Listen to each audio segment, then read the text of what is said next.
Good evening. We're totally normal and here and alive. I hope whatever time of the day of it is for you as you're watching along to this, I hope you're having a nice Monday evening. You are most welcome along to our rescheduled episode of Saving Grace: A Garden of Lies, season 2. I am joined again this evening by Emma, Eilish, Soph, and Tendai. And before we kind of dive into it, just a very, very quick announcement. Um, Unfortunately, our wonderful cat who plays the terrifyingly formidable Pale Nancy will not be able to continue with this stream. And we are really looking forward to having Cat back on future D8 Dungeon productions.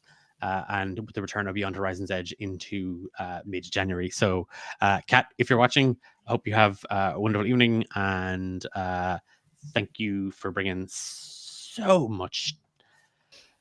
I don't really know how to describe Pale Nancy. She was terrifying. I've never been intimidated by another player's character before. So I'm glad that energy is gone from the table, and I'm going to be able to bully Emma, Eilish, Tendai, and Soph. If you're out there in chat and you're watching along with us live, do say hi, do jump in, and as always, your comments, your notes, and your prompts are always good fodder for us as we play along. And I am going to hand you over to Eilish, who's going to tell us a little bit about who the heck we are and who the heck you're watching. So we are D8 Dungeon, mostly Irish, group of TTRPG players, and very much enthusiasts. We have a bunch of different stuff going on at the minute. We have Romancing the Dungeon, which is in its 3rd season now. Blech. That's insane, actually. So you're realizing that, which is a podcast that comes out every other Friday.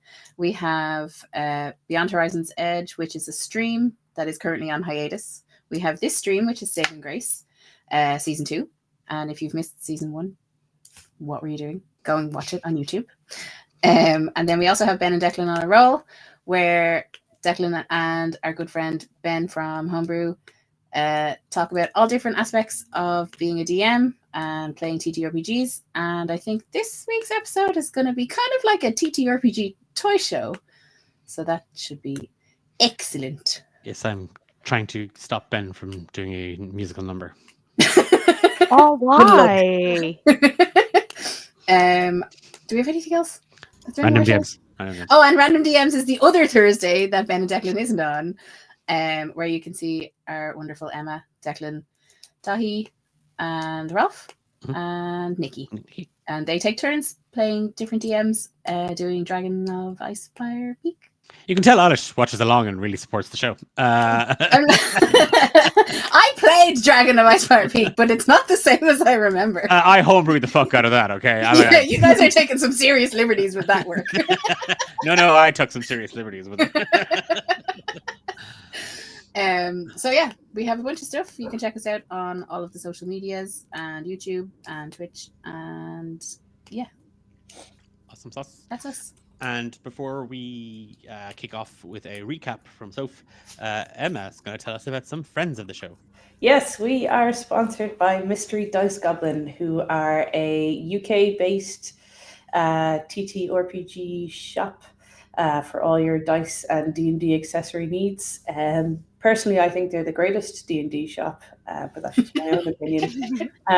If you do shop with them, you can use the discount code D8, and you'll get a percentage off and a 10%, I believe. 15? 15, even better. And a percentage of that actually comes back to us, which then we can use for different music or art or various things like that for our show. So please, if you're going to buy anything D&D, especially for Christmas, go to Mystery Dice Goblin and use the code D8. You're really helping us and them. Recap time. Sorry, yeah. So sorry, my brain was on. Oh god, I was hoping those other things would last a bit longer. Right, let's go. Buckle up, folks, for the best recap ever. So the group were on a boat, the Blue Mary, and we were heading really smoothly towards Craigfarnham Isle. There was a bit of a ruckus, some turbulence under the boat, and this woman covered in chains got aboard and wasn't the most pleasant. So what turned out to be a sea hag, Declan, am I correct?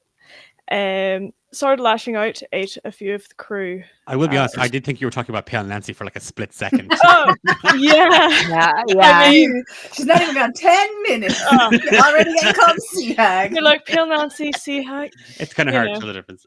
Yeah. So this lady came aboard, ate a couple of the crew, which wasn't very polite, and we tried to defend the ship. She summoned some water elementals. We took some damage, and the captain of the ship had this amulet that seemed to light up. He was doing some incantations, I think trying to dispel, or at least dampen down the energy that this hag was putting out, and it reveals that this is his daughter. Xander, I know, tried to attack the hag, which didn't go very well for him. He is now +1 curse, which has been looming over my head since the last session. But she ended up taking her father and jumping off the side of the boat, which was good. Oh, we got Pale Nancy. Pale Nancy was also off the boat, and we got her back onto the boat. We soon arrived nearing the Isle. We did some more investigations around, trying to find more of the history of what was going on, why this ship is cursed, why there's so many ghosts, as Pale Nancy put it. And we all kind of came to the conclusion that this hag isn't gone, which isn't great. But, you know, nothing to do with us anymore, because we docked and we're getting off at Craigfarnham. We're on land now. Try to get us We're here. on land now. Let's hope she doesn't have any land tag friend. Oh no! Oh god! But the Blue Mary now has a new captain, which is nice. Yeah, and I think that's a really good spot to leave it up. Thanks, Soph. So, with the Blue Mary having kind of, and I know we left with like the Blue Mary leaving, but we're gonna take that scene back just a second before she leaves Craigfarnham Island. There, as you are led, Grace, by Byron Harkfield, the polite, if not overly eager, young, gaunt fellow who introduced himself as the man you were corresponding with regarding information on the Blackmoor estate. Juliette, having gathered samples of the dead man's toes, the roots dangling out of the, not actual dead man's toes, I just saw the face that Eilish pulled, the root, the plant, the poisonous plant. There's a moment where, as each of you kind of looks back on the Blue Mary and the ship, a way off in just a little off from the docks, and you see kind of a sporadic group of dock workers are kind of calling out to somebody, and they're just off kind of the craggy kind of shore. All of you see that woman who came aboard the Blue Mary 4 nights ago, Pale Nancy, and just standing on the edge of the shore, and she's pulling on a cigarette. She's holding it between her lips, and her hands are kind of just resting on the back of her head. And you do see the occasional puff of smoke just sort of snarling out of her nostrils, erupting from between the slit in her lips. And her head just sort of rolls back, and her eyes lock on each of you. And you very much feel there's a coldness to them, but not in an unfriendliness, not out of contempt or spite or hate. It's the same cold if you reached out and touched the metal, in the Blue Mary, the fastenings.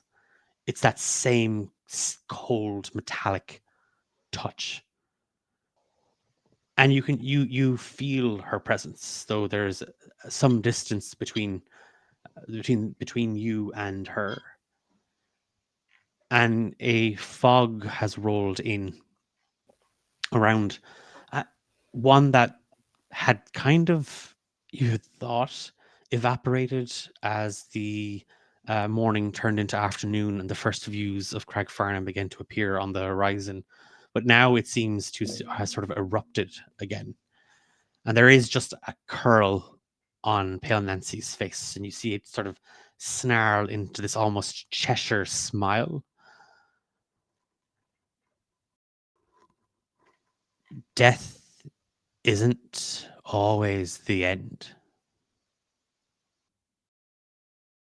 You hear me? Fuckers. Loud and clear. Mm-hmm. And she takes a couple of steps into the sea. Oh. Mm.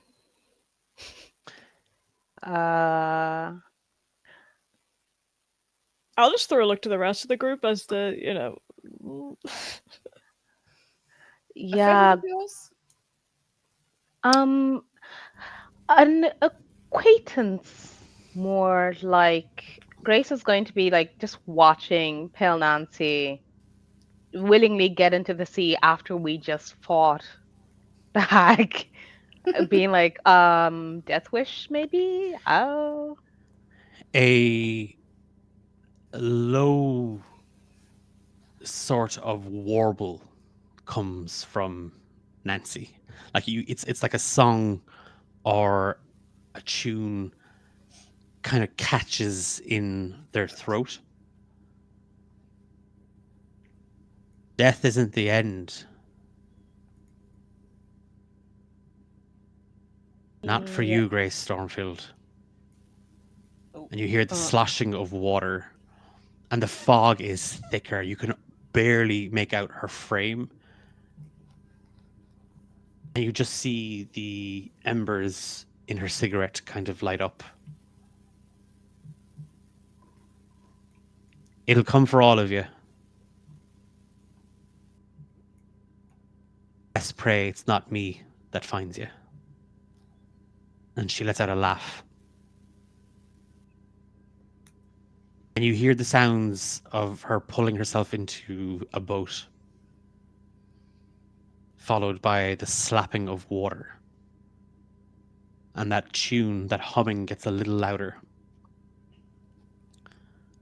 And then there's silence. And she vanishes in the mist and the fog.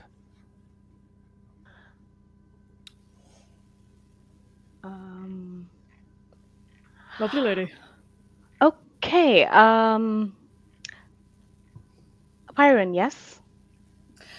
Miss Stormfield, is it? Indeed.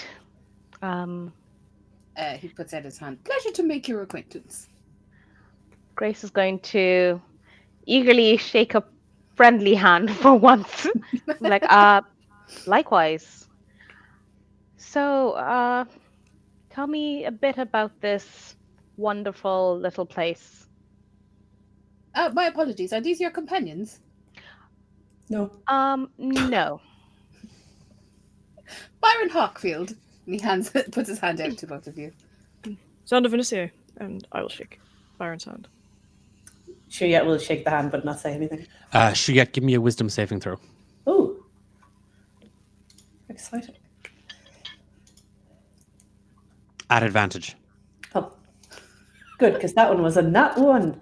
I was like, she looks worried. What happened? Also, I didn't know that was a nat one in case you were rolling. It was digital die.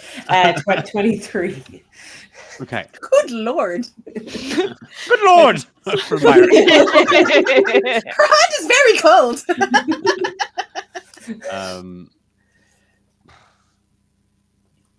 There's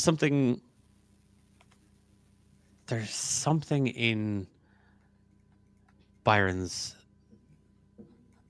handshake. What was it? Was it their handshake? You What's wrong with my handshake? instantly you recognize some of yourself in Byron. Weird. Can I shake your hand again, please? Can I have your name, please? Yeah, Shuyat. And he's gonna already grab your hand and try again. Does he feel the same thing?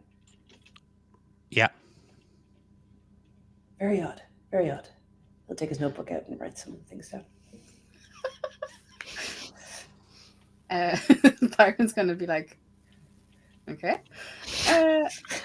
You must be hungry after your voyage. I was going to bring you to the Crooked Mast for some lunch. What time of day is it?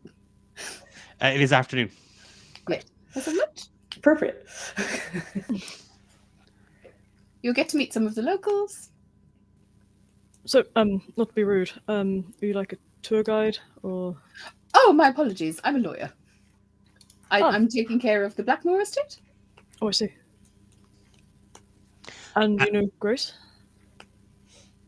We've just corresponded.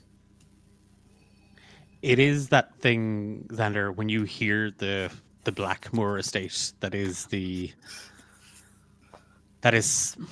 in your research into Cragfarnham Island, this is one of those spaces. This is the if your research and your investigation has anything to kind of go by, the Blackmore estate is something that you've been trying to find more out about. Mm-hmm. Yep.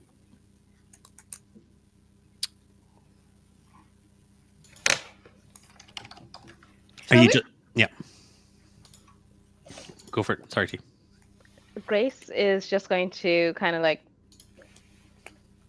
look at the others out of the corner of their eye, because they are realizing that they probably know the most about the manor, but because the other two have been avoiding them, they're like, it's like, I wish I could have told you, but all things considered. Does Grace say that? Yeah, Grace is gonna say, we're not together. If I had known they were heading that way, I might have tried to give you more information, but all things considered, that was not on the cards. Well, I don't see why it can't be now. If everyone's Now that it suits you. Interesting. I mean, I was always interested in checking out the estate. I'm sure Byron can tell you what he's told me.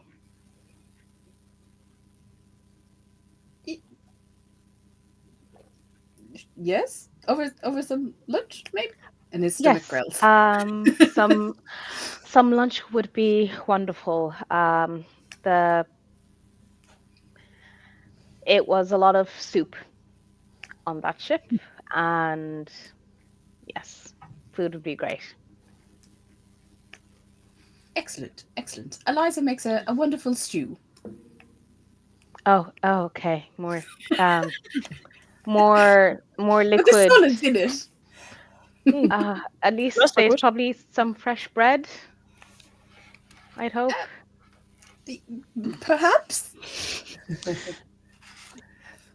Okay. Is everybody kind of following kind of Byron as Yeah. he kind of leads you up? Yeah. It is kind of without even having to like if you are just kind of following, there's a couple of things that you kind of notice, all of you kind of in your kind of your journey up.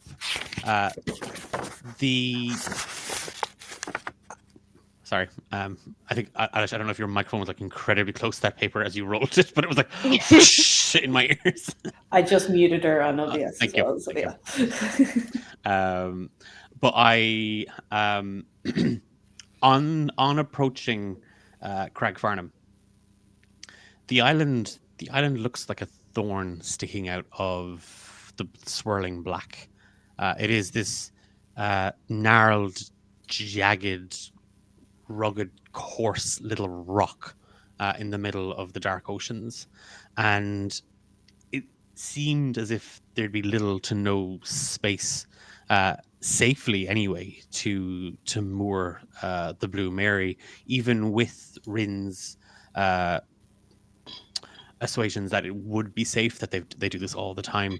The coastline is jagged, and save for a handful of rather narrow, short, rocky beaches here, as the Blue Mary moored, you noticed a sort of ramshackle dock perched underneath a looming cliff face.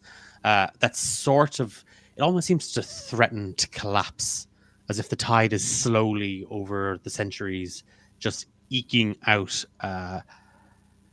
and wearing away at the foundations of the island, threatening to kind of bring it under once more.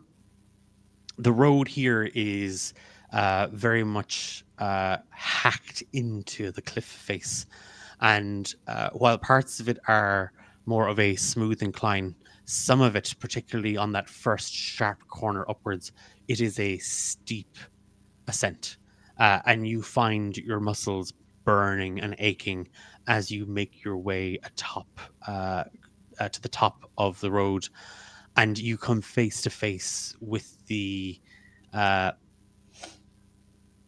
weathered, beaten, sort of salt and sand blasted buildings that make up Cragfarnham village, and they are these tall and narrow, almost they look frail. They look as if years and years of facing into the powerful winds that batter the island have kind of worn them down as much as the cliff face has been sheared. You can hear wooden slats rattling as wind kind of courses up through them. The sound of thin glass vibrating as the buildings seem to tremble with the cold and with the force of the wind.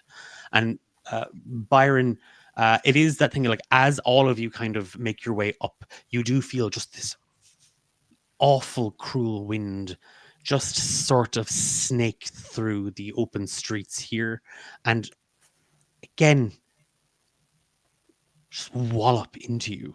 And it's that thing of it, even the air here seems threatening, as if it tried to shove you off the side of the cliff. There is a painfully bone scratching coldness to it as it hits, and all of you find yourself sort of retreating in under your coats, stuffing hands into pockets, bracing against this sheer wind. And straight as the crow flies, Byron, they're nestled between this skeleton of grey-brown wooden framed buildings. You see the crooked mast leaning, as if sort of slipping back, fixed, and the gloom lantern just sort of swaying and groaning, the flame inside flickering. It is dull in the afternoon light that seems to pierce the thick, heavy clouds overhead. But even still, you can kind of see this faint, sickly green and yellow glow off of it as it swings back and forth, and a sign overhead that just reads "The Crooked Mast," the paint ancient, and it looks as if no one has seemed to have taken any sort of care to the building or any of the buildings in Cragfarnham for the longest time. Many of the street stalls are empty. Some are in a state of disrepair, and though there are villagers around, none seem to stop and stare. Most hurry along, seeking shelter and retreat from the wind. as Byron enters the Crooked Mast, and a smell of smoked fish and very heavy ale sort of seeps out towards the rest of you. You can hear folks chatting and laughing inside. Byron's just gonna usher them all in. Here we are. Yes, quite a quaint place. Find a spot anywhere. There's no seating. There's no host for seating. Okay. Grace is going to find a space as far away from people as possible and sit with their back to a wall. And it is sort of a thing, Grace, where you move in and you find the first kind of open table away from people and sit. Mhm. Everybody stops and stares.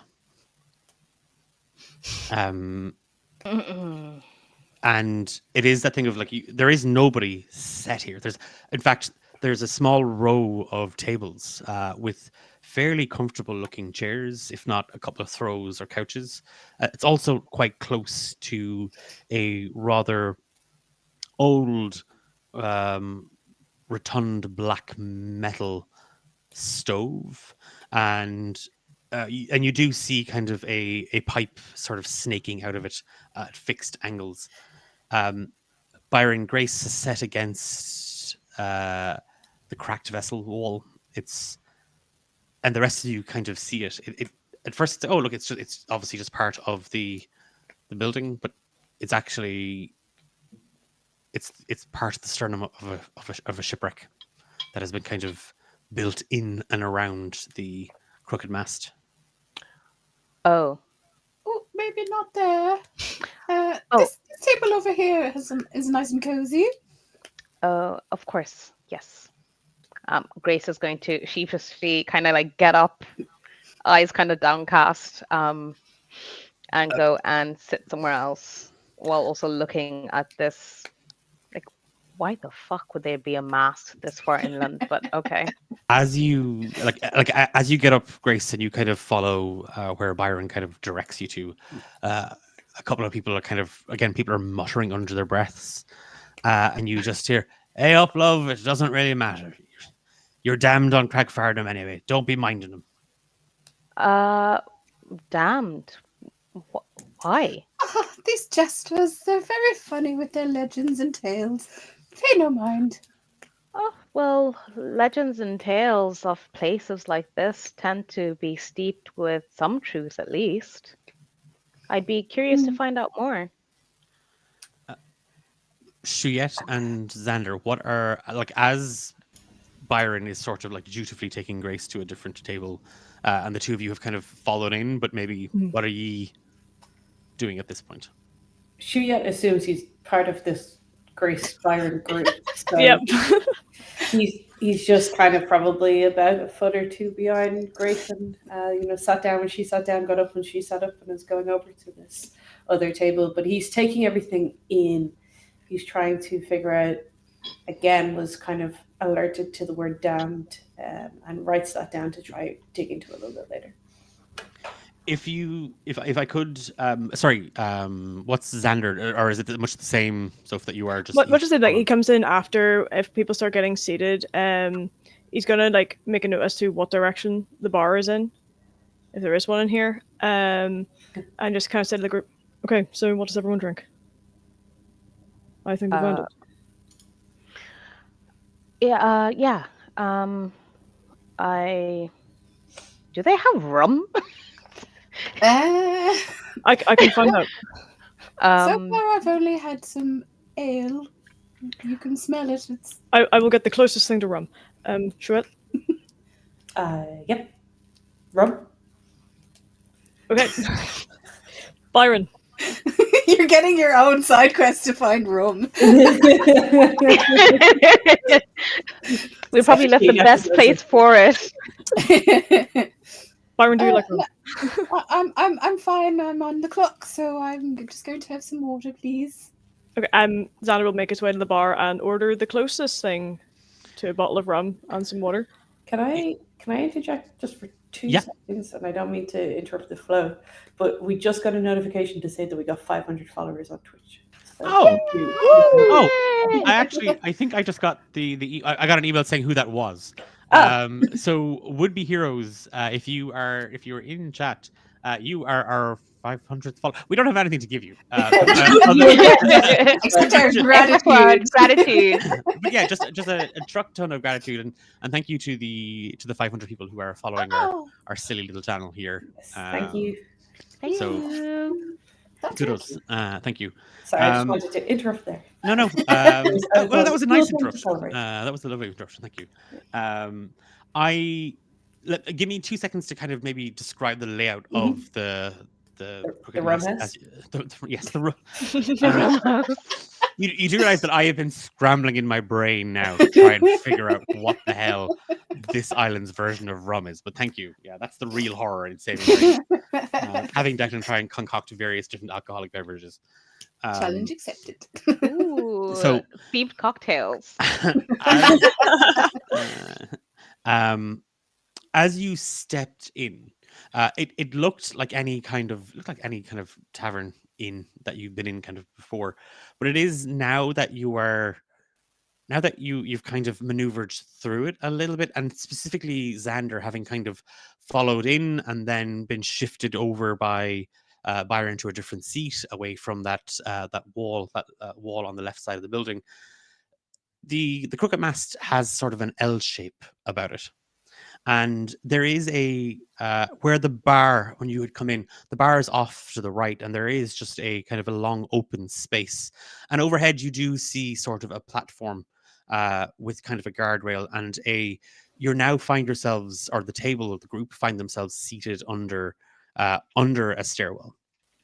There's obviously a second floor here for rooms for hire, but again, that wall on the western side of the building had the look, like the boards look as if they've been stripped off a ship, and it sort of represents the kind of like almost the sternum. All of you kind of see markings on it. You're not quite sure if they are wear and tear or if there's more to them, but the rest of the bar area where you now foot of the L along the neck, you do see a smattering of tables, and most of the locals find themselves spilled into them. And as you sort of wind your way through, Xander, people are kind of stopping to kind of look up at you, mostly kind of paying you no mind, but trying to get a kind of a gawk. And people are kind of chatting about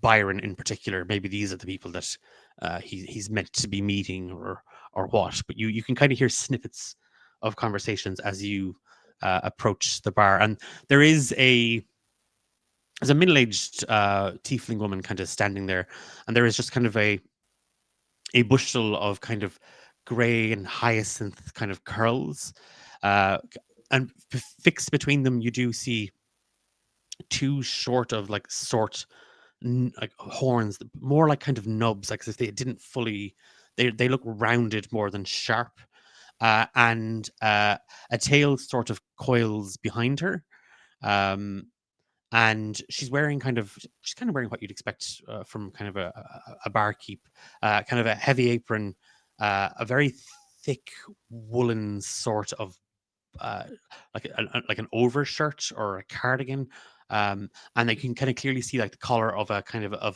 cream blouse, a long skirt kind of hangs over her, and she's in kind of the middle of kind of putting out two tin plates full of food in front of a younger tiefling boy, who then takes them to some customers. He kind of nods at you as you approach, and she kind of looks, all right, love, what'll it be? Do you have rum? I have ale. Wonderful, close enough. Did So rum come in off the ship? we barely came off the ship, so 3 ale and a water, please, and 4 rounds of food.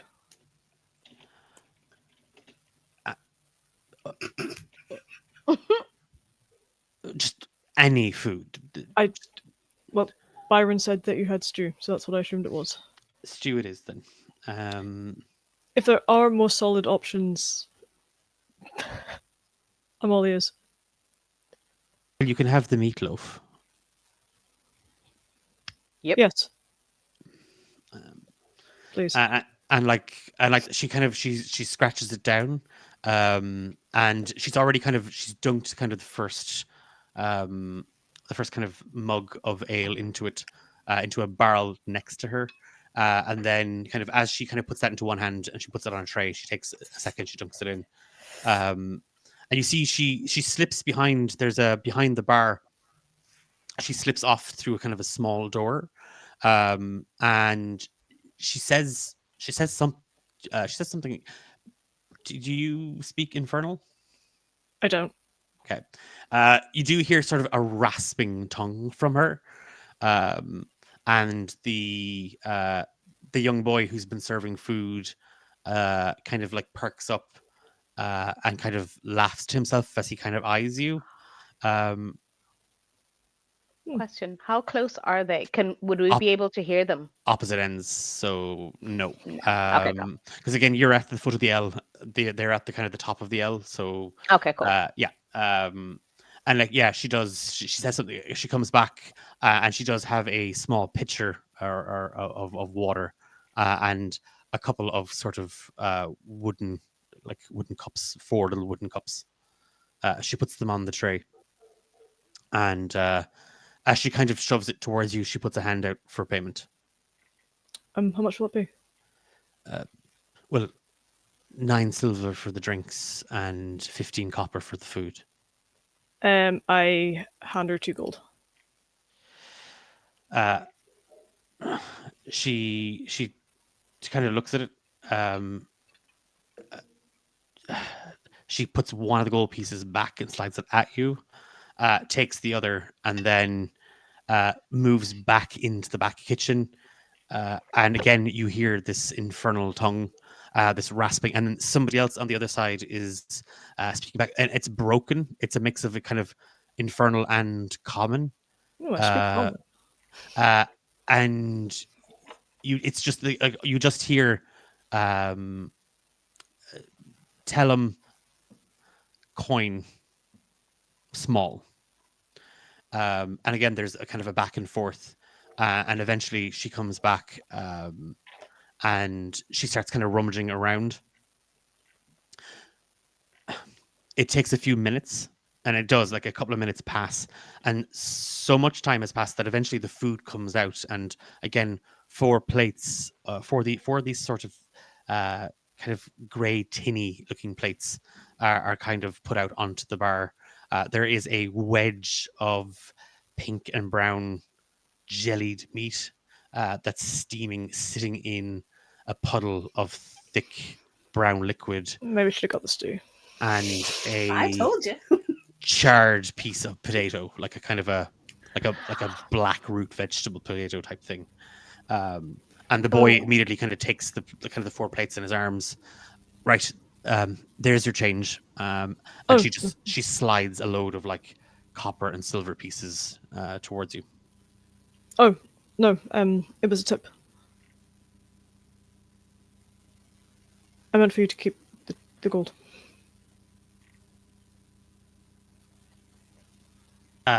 Give me a persuasion check. Persuasion. Oh, okay.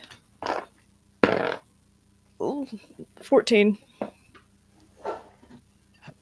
She actually reddens in the face. Like she looks a little embarrassed. Sorry, I didn't mean to offend.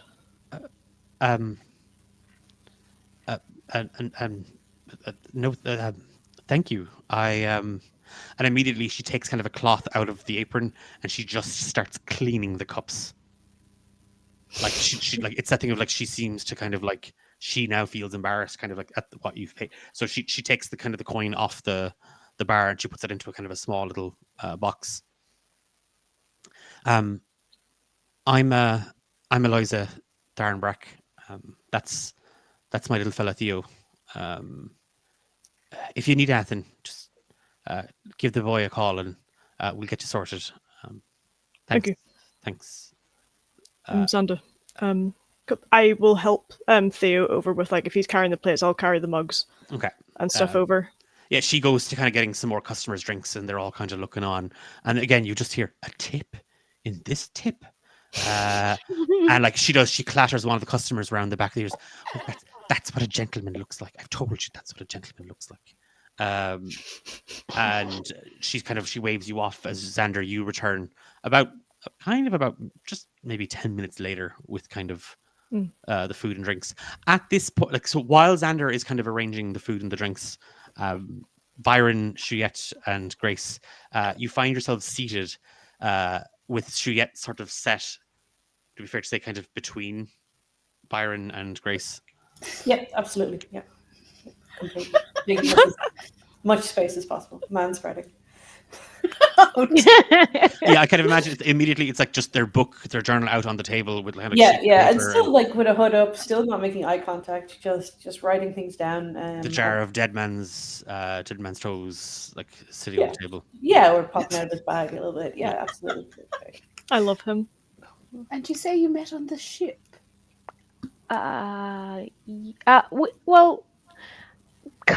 We met just before we boarded the ship. Well, yeah. And Grace is kind of going to go a bit pink. And Xander?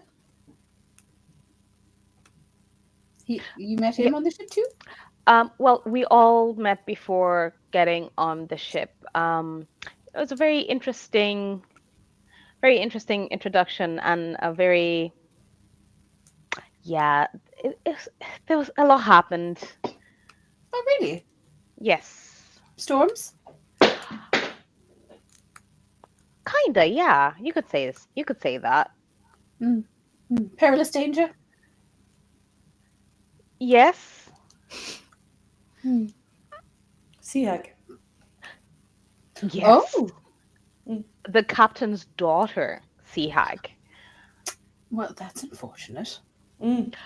Quite. Yeah, she seemed to take him with her. So there's that. Daughters and their fathers. I don't have any children, so I don't really know. If your child was like that, I'd say count your lucky stars. Indeed. But you made it anyway.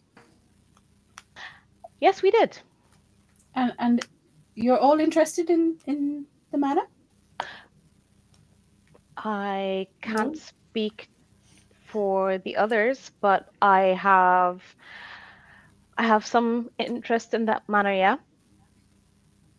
With all due respect, there's not much else of interest on the island. Oh, actually. Okay. Oh no!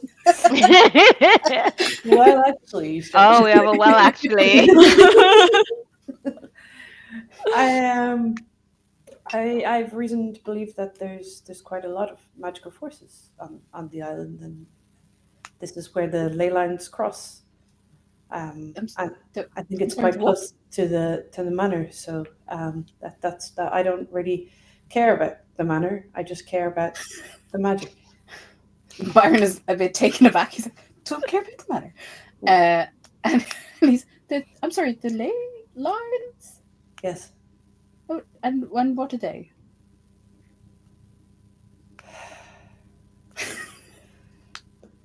It doesn't matter. I mean, you've come all this way. You seem very enthusiastic. Emma's now going to have to Google ley lines. They are... No, I know what they are. You can make it up. I don't know what ley lines are. So, and he's kind of getting a bit flustered, and you can see that he's... Non-binary lines. I know. They are places of power that intersect. Is that correct? Yes, essentially, it's where all of the magic in the world is driven by lines of power, and where these lines cross over is where the most power exists, and one of these places is on this island. So I want to find where that is and understand and discover and try see if we can delve into that. But you can see Byron is like visibly racking his brain for any sort of area that exudes magicalness, and is, well, it's just a lot of swamps. Okay. And he puts his head back down.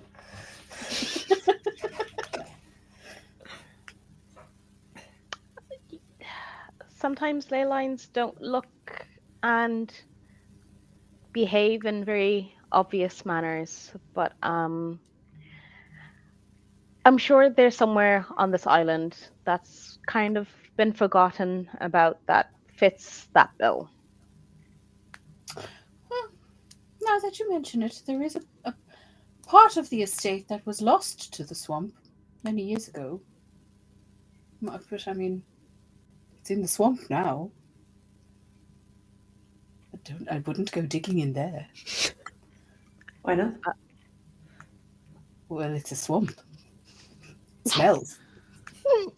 And at this point, Xander has kind of, alongside a small sort of kind of copperish blue skinned tiefling boy with kind of rusty grey hair, kind of carrying trays of food, sets them down on the table as Byron kind of brings a tray of drinks. Xander brings a tray of drinks. Thank you, Theodore. So they didn't have rum, but they had ale, and that was also 3 letters. So I think that's close enough.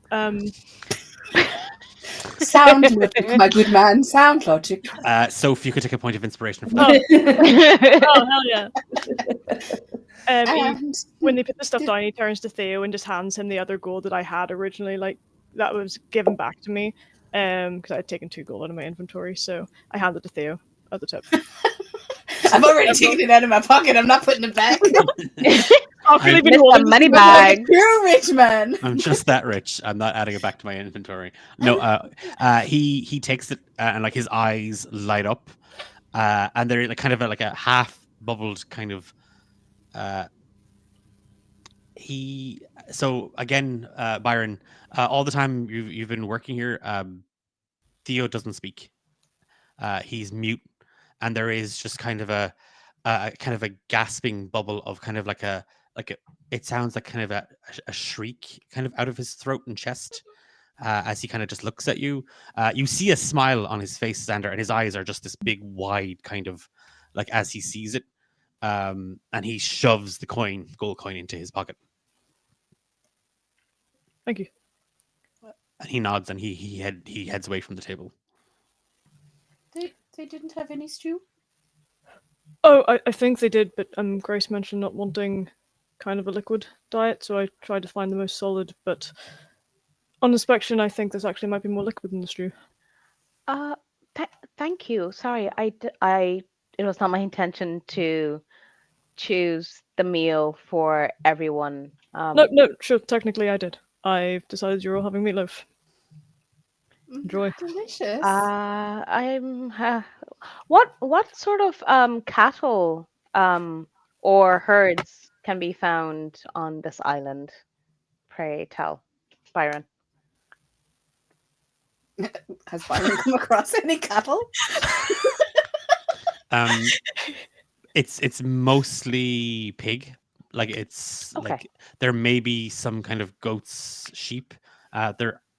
There aren't a whole lot. Again, Byron, you'd know kind of from being on the island a while. There isn't exactly a lot of expansive room for farming. Most of the meat comes from the sea. Cool. Yes, he. Okay. So it is. It's a like if you're staring down, Grace, at the plate. Just there's 3 very obvious smells. Oh, I'm so sorry. geez. I'm so sorry. You smell pork. Okay. Like you smell pig. Uh-huh. But it is and it looks like the meatloaf itself. The meat is this sort of almost jellied pink color, and there's just kind of like chunks and wedges Oh. of like meat and like other kind of veg in it, but it looks to be more jellied than it does sort of like a paste or a crumble or anything like that. Around it there is a thick skin, and that is that it is it's cold fish oil that has kind of solidified. Oh Uh, Jesus. and the third smell is onion. Like there is a pungent onion smell coming from the gravy. Okay. And this is better than stew. You I'm- ordered this once before, Byron. You did not make it through 2 mouthfuls. Oh no. Yeah, he's like trying not to be rude because he's like remembering his manners and he's very grateful that his meal has been bought for him. But he's like taking the tiniest little bits with his fork and just being like, I apologize. I just thought people were sick of stew and soup. no, No, thank you. Variety is the spice of life, as they say. So this Look, dish could I didn't definitely use make it. more spices. Thank you, Xander. He doesn't even touch his. He just lights up a cigarette and and takes a sip of his ale and just kind of fixes his mustache and like re-puts his hair up because I'm sure it's a mess after the wind. He just reties his ponytail and just puffs the cigarette. Shuyet. Xander, Yes. please don't buy me food in the future.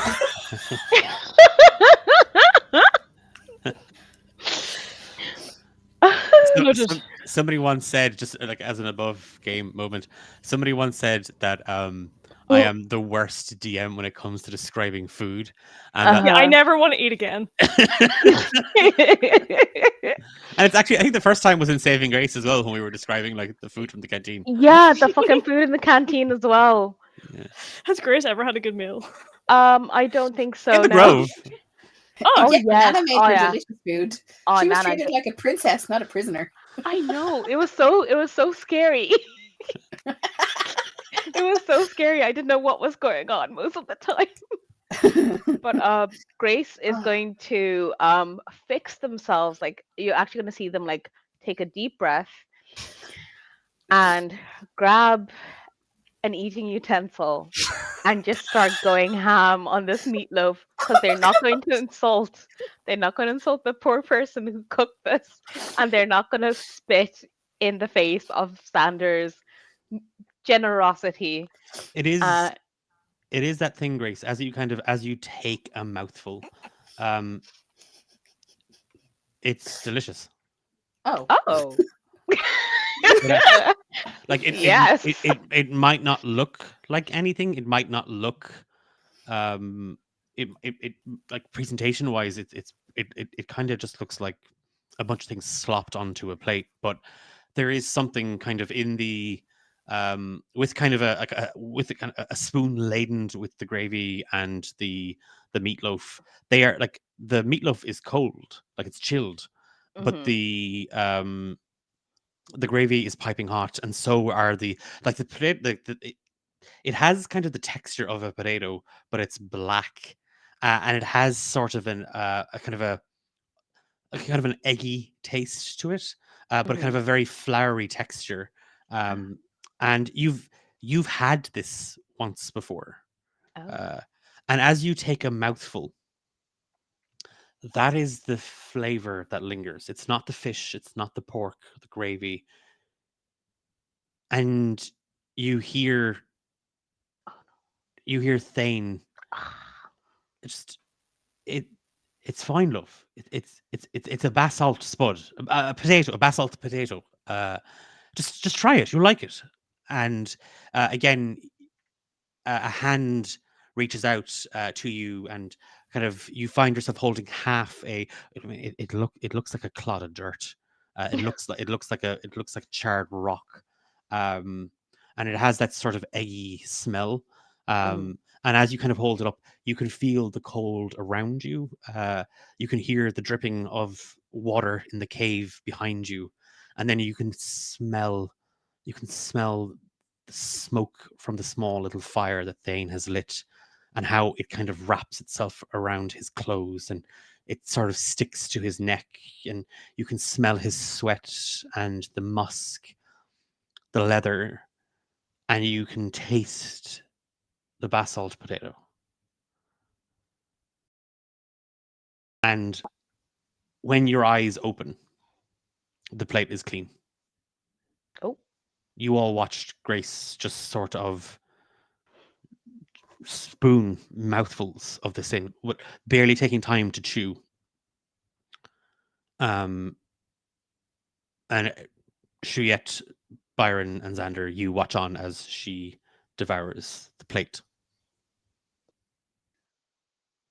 Oh, maybe it's better than it looks. It You are muted, Emma, but I got the action. You're sliding it onto Grace's plate. Yeah, yeah. Okay. it was good. It just I'd completely forgotten I'd actually eaten the basalt potato before, and it just some fond memories, I suppose. Apologies. I usually have better manners at a table. No, don't apologize. I'm just happy that someone ate it. It's I would recommend it is a lot better than the ship soup, and I know it does. Don't let its appearance deceive you. Appearances can be deceiving. I will tentatively take a mouthful off the potato. Yeah, Byron will also try the potato. Byron, you don't like it. It tastes like egg, but it doesn't look like egg, and that's upsetting. Things that look like they smell like something else should look like the thing they smell like. But Xander, yeah, if you would Xander have come across this before? Do you think Xander might have tasted? Maybe on his travels, if he was like staying in like villages where he was like dealing, with an issue or threat. Unless, like, it's like, would he have gone to the Underdark? Would he have potentially? Maybe. Okay, if that's the case, yeah. It's the thing of like it, but you've never seen it served like this. It's one of those sort of there you can kind of you can forage for them in the Underdark, and sort of on farms close to passageways in and out of the dark, but they are often sort of like in towns next to the Underdark or under it, often sold as kind of like charred or barbecued. So to see them on a dish like you would see potatoes or rice or some other kind of carb-based goodie, it's interesting. But the combination, Grace is right, the combination of these three things somehow works, even as Byron kind of turns his nose up at it. You don't know, you might like it, Chouette.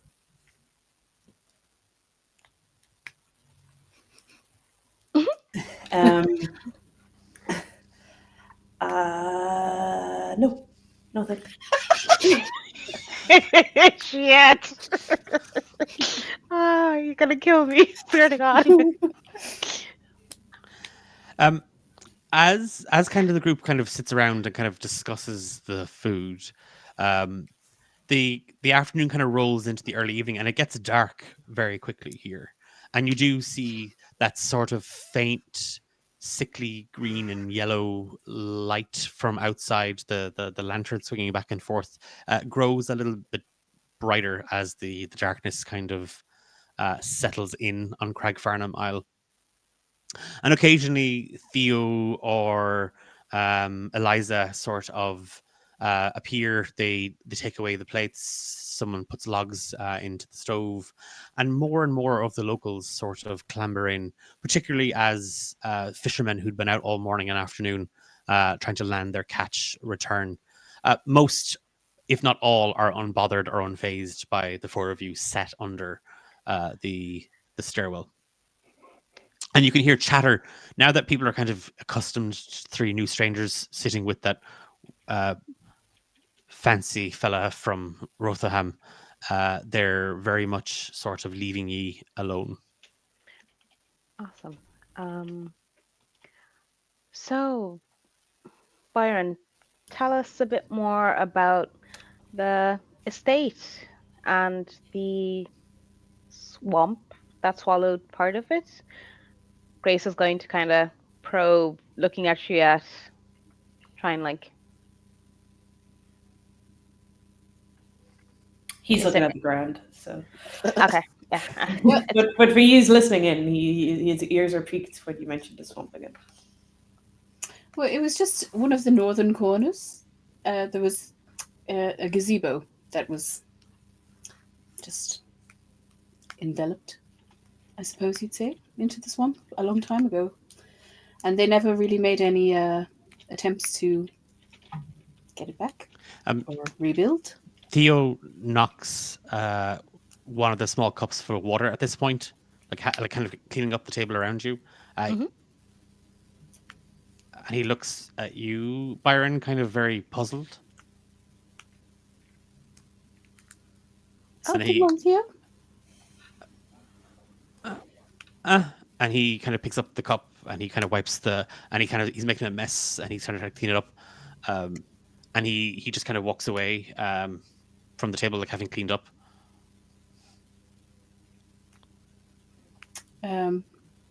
As I was saying, they never made any attempt to rebuild it. So Proust mustn't have. Sorry, my apologies. Mr. Blackmore mustn't have been too fond of it or spent much time out there. Huh. Were you and Okay. he well acquainted? Or Oh, I never met the man. I'm just going on his journals. oh, his journals. Can we see the journals? Well, they're at the manor. I can take you there tomorrow. Yeah. Tomorrow would be great. An early start, I think. Oh, did you speak to Eliza about rooms? Oh, No. I can do that. Since you sorted out the food and the drinks, Alexander, Grace is going to get up and head over to the bar. As you as you get up, you Grace, you maneuver towards the bar, and again, kind of a couple of the locals are kind of now well sort of into the evening's libations, and they're not causing any trouble. They're trying to rattle Eliza every now and again, and she's not really rising to it. Theo is set at the end of the bar now, and like he's kind of looking at you, like he's just kind of staring at you. He's about 10, maybe 11 years old. And Eliza just kind of like looks up. Sorry, can I help you? Yes, I was wondering if it's possible to procure some lodgings for myself and the other two gentlemen I came with. Oh, right. Bear with me a moment. And again, she slips down. Grace, you see her. The bar here is kind of between kind of the countertop and the space, and it's quite narrow. Mhm. It's barely even sort of like 4 foot wide. And she sort of slinks kind of between the shelves and the countertop, and she moves into a doorway. And again, you can hear her. She's again, if you speak, if Grace I speaks speak Infernal, Infernal. yeah, she's just she again. It's very sort of basic, like the way she speaks. It's sort of like it would be like speaking broken English. Mhm. She's speaking kind of broken Infernal, and it's just kind of no, that's all right. Close up, uh, go to bed. So it's just very, it's like she's obviously talking to somebody else. And like, Mhm. if you turn to kind of look just kind of behind Theo, you do see kind of an older gentleman, human, Mhm. um, uh, kind of just maybe under 6 foot tall, a little sort of stooped in the shoulders, a little sort of humped over. And he just kind of gives her a hug as she reaches for a ledger and she brushes him off and she comes back out with it. And I'm sorry, could I just get a name for yourself and the gentleman? Of course. Grace Stormfield. Alexander. I'm sorry. I'm sorry. Miss Stormfield. We Yeah. were expecting you about a week ago. Yes, we had some trouble with, well, we had some trouble on the ship that we came in on. We got quite delayed. There were storms and, yeah.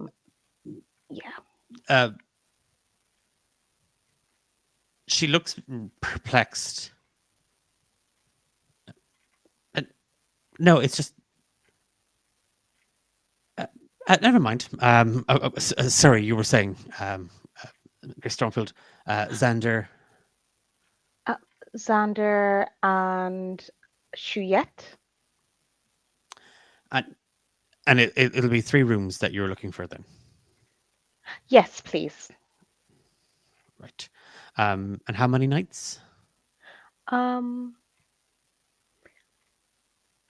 think we'll say 2, just to be sure. I'm not sure how long we will be up at the manor. Right. So it'll be 5 silver pieces per room per night. Of course. That's no problem. Grace is going to do. And Miss Stormfield, will you be? Are you also covering for Master Harkfield? Oh, is he staying here with us? He's been staying in one of the rooms the past couple of weeks, and his expenses are beginning to. Accrue, yes, I can imagine so. It's just I obviously you entered with the young man and. No, of course. If he was here waiting for me, then that I will take on those charges. Apologies for that.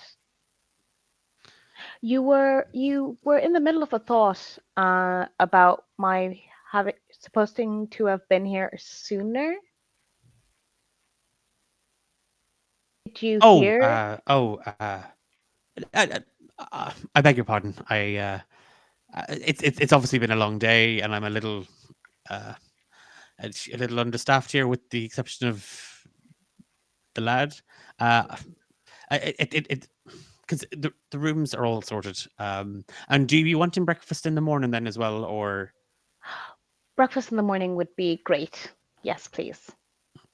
And again, she writes these things kind of into the journal or into the ledger. And Theo, would you get a small couple of drinks for Miss Stormfield and her table? And the little lad kind of looks up, and then a couple of the patrons like, Eliza, what about us?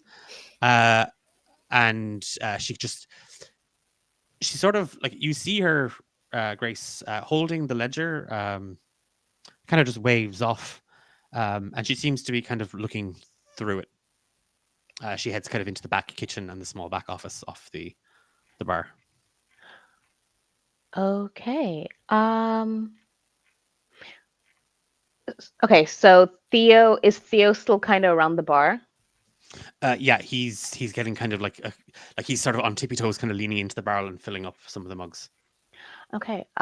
Grace is just gonna say, Theo, if I know you seem to know a bit more about the manor and possibly the swamp, feel free to write down whatever you know, and you can slide it under the door for one of our rooms if you can.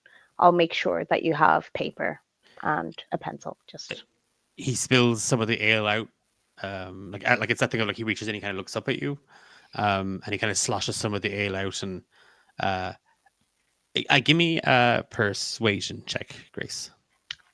Okay. I'm gonna go with physical dice, if that's okay. Mm-hmm.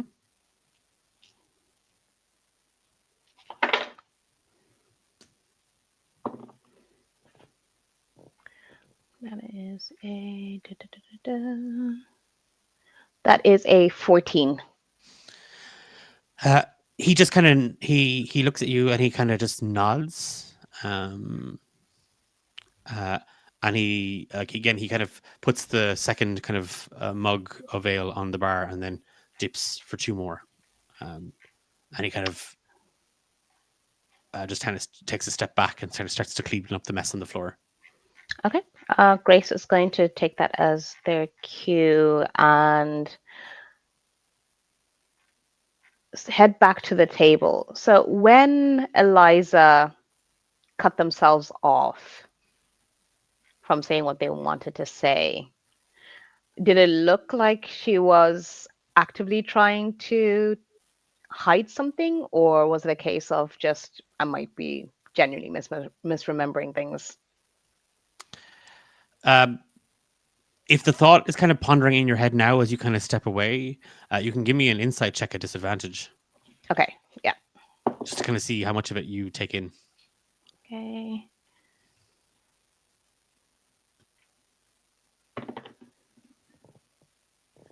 So that is a 9.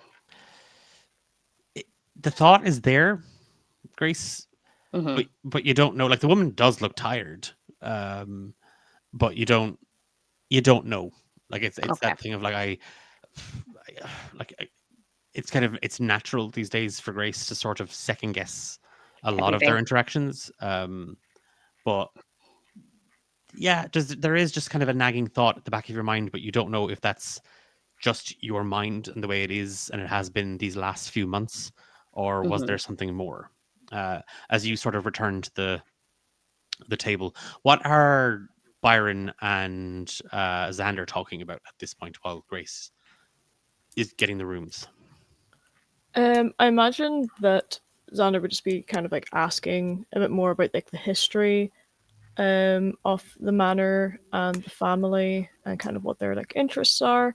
If there's like a library and stuff within the manor, that sort of stuff.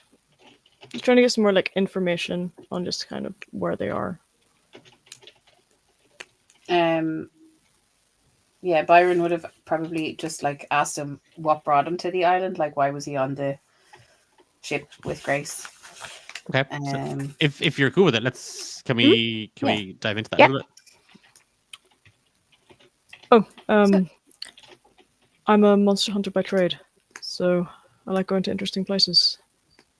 Oh, a monster hunter. That's exciting. Have you come across anything interesting? Yes. Several things, I guess.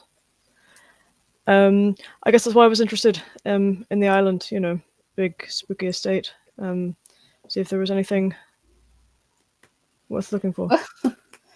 Thankfully, I haven't stayed overnight, so haven't come across anything going bump. Well, just doing some research and stuff as well. There was, old rich families usually have an eclectic range of books.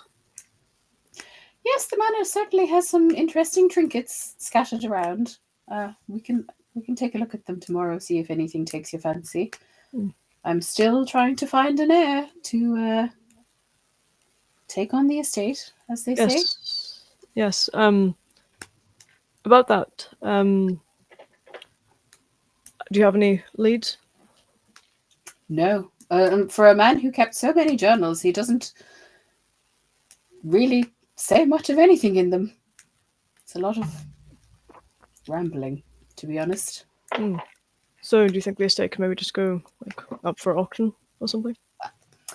I feel like maybe, if nobody comes forward in a few months, that's the way it will go, unfortunately. Are you interested in a mansion? Oh, well, who wouldn't? Maybe I need to get away from Galeshire for a while. Oh, you're from Galeshire. Very good. And yourself, are you native to the island? Oh, no, not at all. I'm from Rotherham. If I can say it. Too much ale. He laughs because he's been drinking water all night. Yeah, and he takes a sip of his water. No, interesting. Apologies for kind of tagging myself onto, I guess, whatever arrangement you and Grace have. Oh, that's quite all right, as long as Miss Stormfield doesn't mind. Does she have a claim to the estate, or? I'm not sure. We haven't really discussed that in No. detail. I shouldn't be prying. That was rude of me. That's quite all right. It's an interesting place. Indeed. And Shuet, what brings you to here? Much as the same as you. It's an interesting place I'd like to know more about. Would you see yourself participating in the auction for the estate if it came to that? No, I have no money. I'm also, I don't like to stay in one place very long. Fair. Do I can you? respect that. Like to stay in one place for too long? I guess with my profession, I've done a bit of traveling. Takes me kind of around the continent. Then why would you buy something? Maybe it's time to settle down somewhere, you know? And does settling down by a swamp appeal to you? Lots of monsters, I suppose. Well, the swamps are a fantastical ecosystem, right? That is very true. Yeah. They actually preserve a lot of bodies rather than decay them more rapidly. That's good to know. But yes, maybe just some time away from everything. My job's been intense. Away from what? My job. So maybe some time away would be good.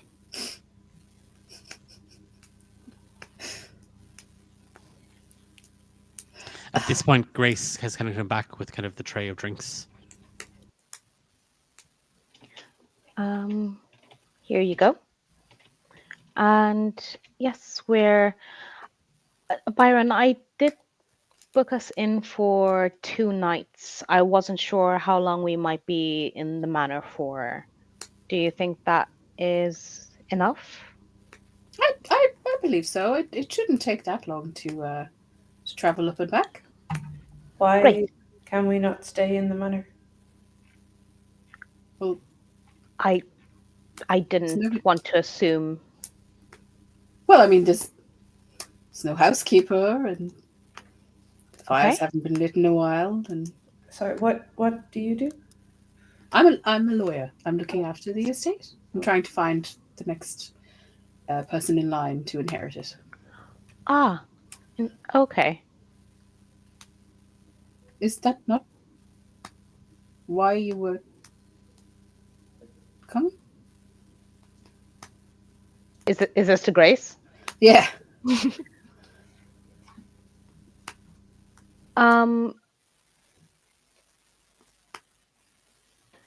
I have some business in the estate.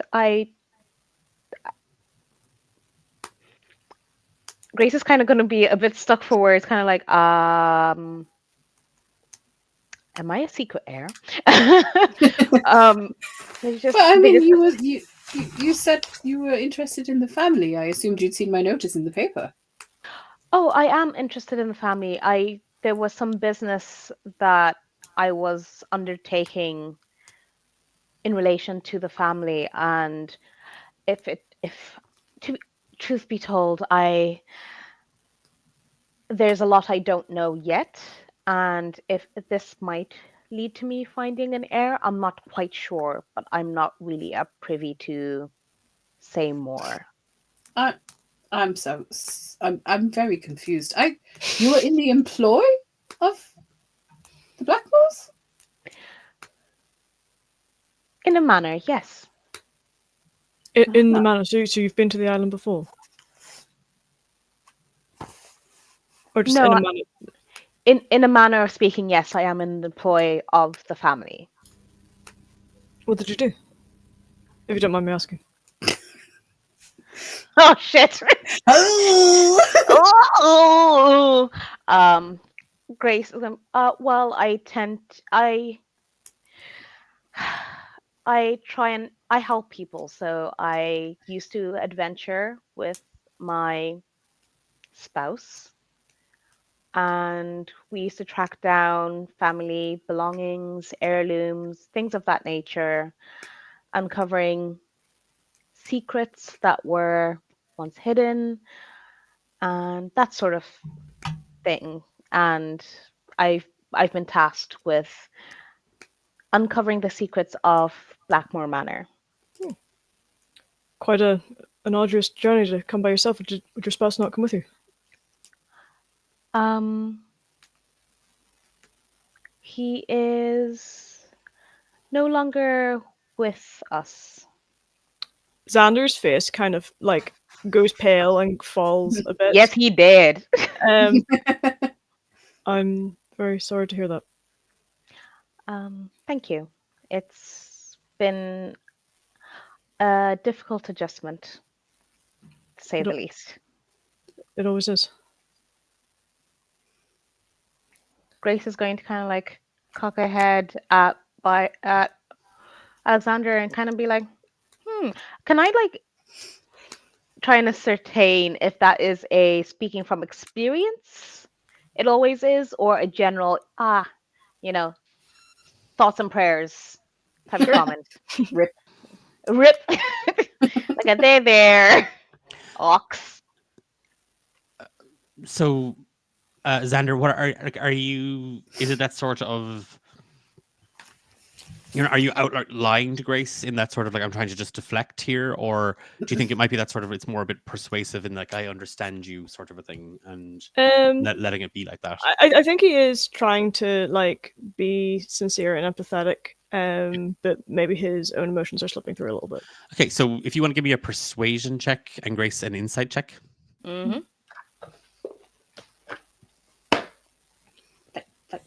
Fight.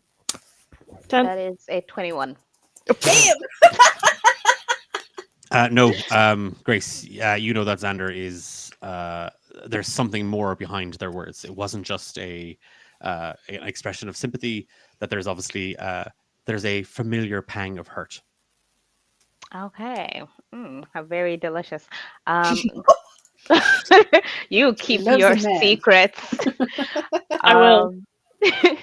Grace is just going to kind of nod solemnly that and take a very hefty drink and turn to Byron and say, Eliza said that you've been staying here for a number of weeks. Where do you usually reside, Byron? What do you mean? In Rotherham. Oh, okay. Oh, so you came here to meet me here. Uh-huh. Yes, And then yes. you were late, and Yes. I mean, no fault of yours, obviously. Like we can't help how the ship sails. Oh, it was a very arduous journey, but I appreciate you staying here, and I've made sure that you are your stay has been covered while you were waiting for me. I apologize for that delay once again. Oh, Miss Stormfield, that's incredibly generous. Grace, just so we're clear, you have to cover 3 gold pieces worth. Okay. I've made a note. 3! Time does fly when you're waiting for people to get off the ship. Well, it's the room and board. It's not just the. Yeah. There's not much else to eat in this town. Is there anything anybody else wants to do at this point as kind of night rolls in? Not really. I think I want to have a shower or a bath or something. There's no shower in here. I'm just kidding.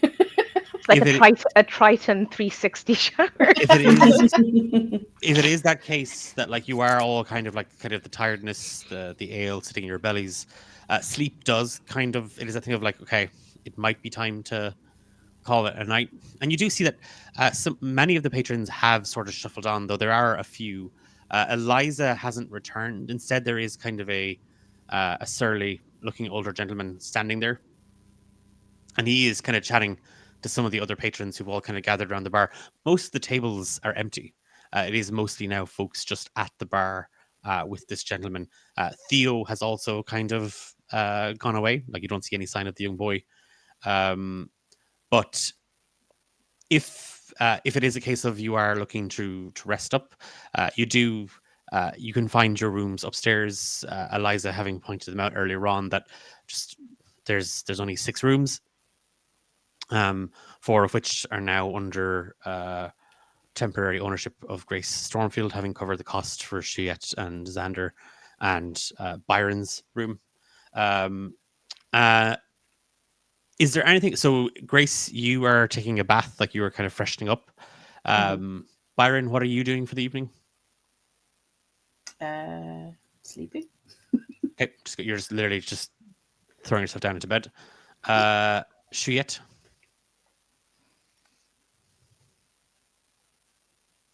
You're muted again, Emma. Sorry. Very sorry. Shiet's going to drink a few more ales and just keep track of everything and take a few more notes, with the assumption that this is all being covered by either Xander or Grace's tip. Yeah. So you're staying up, kind of in the bar, kind of. Just I'll stay for a couple of hours, and then if everyone's gone, he'll tinker off in his own time. I'll come back to that in a second. So if that's okay. Yeah. And Xander.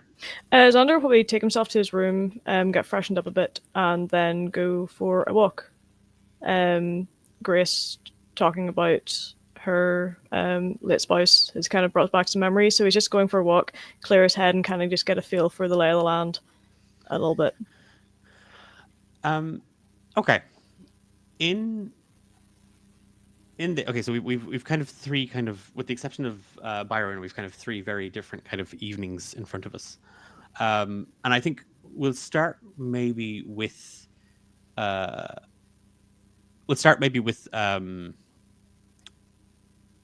Grace.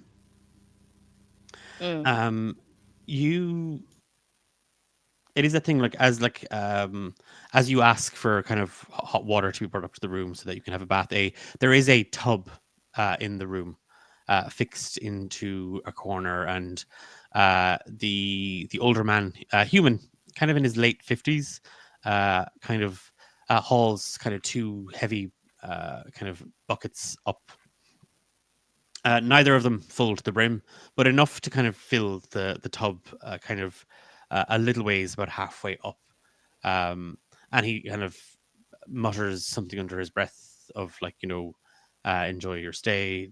He's not like, he mutters under kind of a heavy, very thick, heavy gray and brown mustache. He's quite a furry faced individual. Like, it's kind of thick, almost like hairy. If I say, what's that little creepy crawly bug? The fluffy black. The caterpillar one. But yeah, but the kind of the brown caterpillar. Like his eyebrows, they look like 2 caterpillars, kind of across again, and likewise with his mustache, and his eyes are kind of sunken a little into the back of his head, as he kind of stoops in under the doorway, and he kind of pours in the.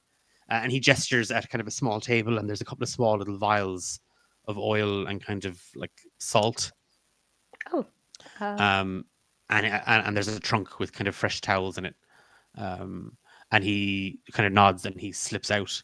And as you kind of strip off the kind of the, there's no other word, like the armor is sweaty, it's damp.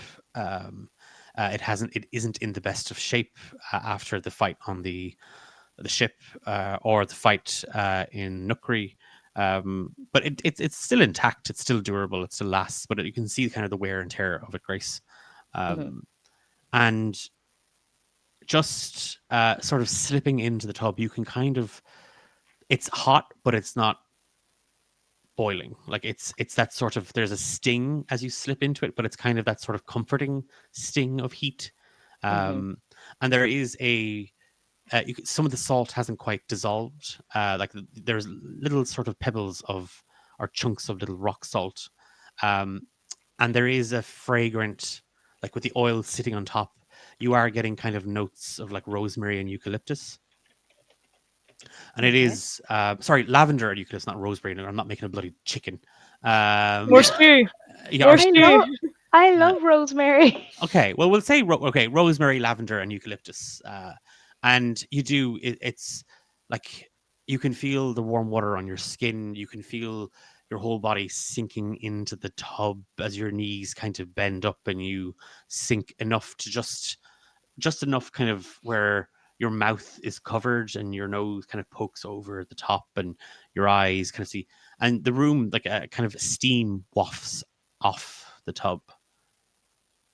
And there's just kind of you can kind of hear some of the customers down below. You can hear kind of the odd chuckle of laughter. You can someone just says "attaboy Shuyette" really loudly, and everybody kind of there is kind of a chuckle and a chant, and that even then that kind of quietens down, and it kind of just becomes background sound, and you can hear sort of the groaning of the floorboards, the rattling of the window pane against the wind outside. And it's just this moment where you kind of find yourself slipping, Mm. just sleep, and just your body, just the tension sort of melting. And then two hands wrap themselves around your face. And you feel something scrambling, something pulling on your cheeks, something fingers sort of jabbing into your mouth, trying to pry your mouth open. And as you gargle and choke, I need you to give me a wisdom saving throw.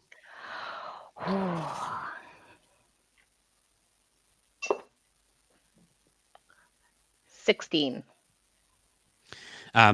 You like as you kind of lash and you struggle, you feel again. You can taste the water. You can taste the oil. Your throat burns as you swallow a mouthful of it, and all the while these fingers are just they're trying to force themselves into your throat. They're in behind, and even as you kind of gnash down with your teeth, they seem hell bent on grabbing, and they are pulling on something. There's something stuck, and you start to choke. And as you hack and as you struggle, there is just a faint knocking on the door, and you just hear, "Is everything all right, Miss Stormfield?"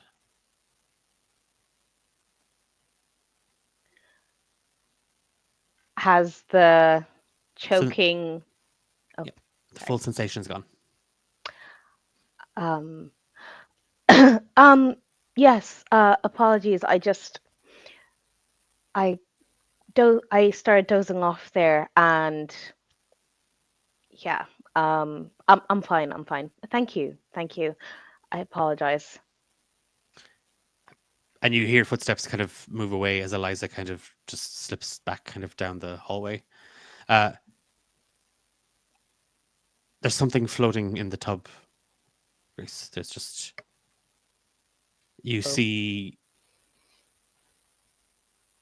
Like, at first it looks like tissue. It looks like paper. It looks like seaweed.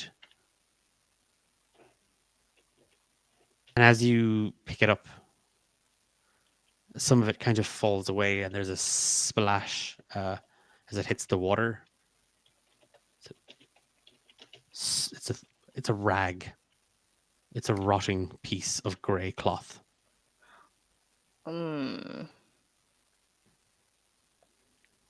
Is this a shade of grey I'd recognize? It's a rotting piece of grey cloth. Grey cloth. Okay. Does it smell familiar? It smells of bog water. Ah, shit. Okay, grand. On that note, Grace is going to, as gracefully as they can, but with a lot of speed, clamber out of that tub. Give me a perception check. Oh no.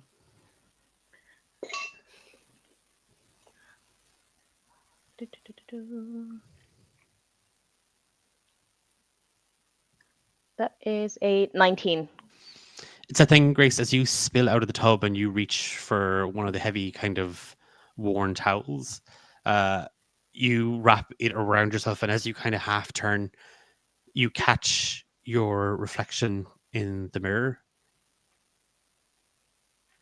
Standing behind you, you see Eludia. Oh shit. Mm. Does she? Oh, well, she wouldn't look alive now, would she? Blood and black water just starts to slip from her mouth. And she vanishes.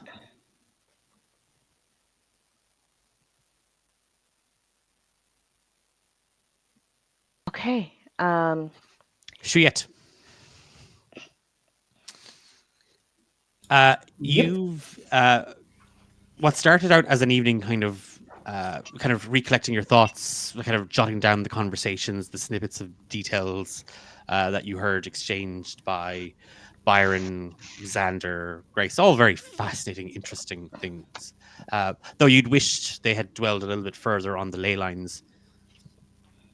You've noticed after quite some time there's about 6 pairs of eyes just staring at you from around the bar, around that corner, and they all kind of lift their drinks at you. He'll lift his back.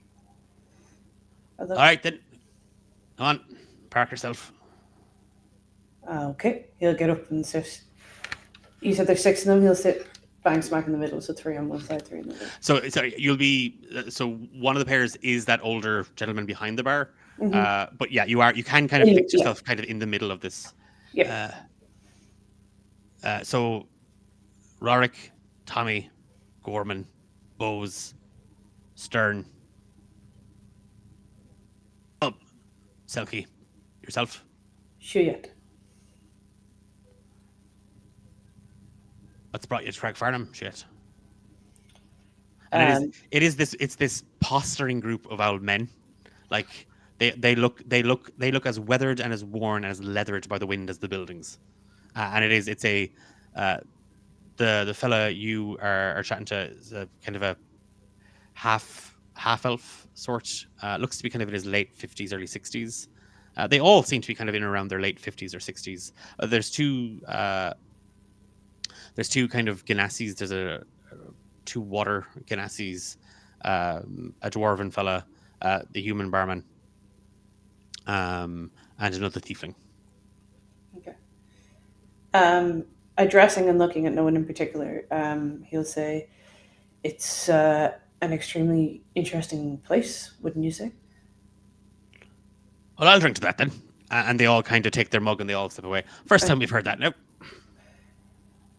Is it? Craigfarnham, I'm interested. Oh, Jesus, maybe when my grandparents were alive, perhaps. And again, they all lift the mug and they all take a swig. How'd they die? Same way most folk die. Age. What age were they?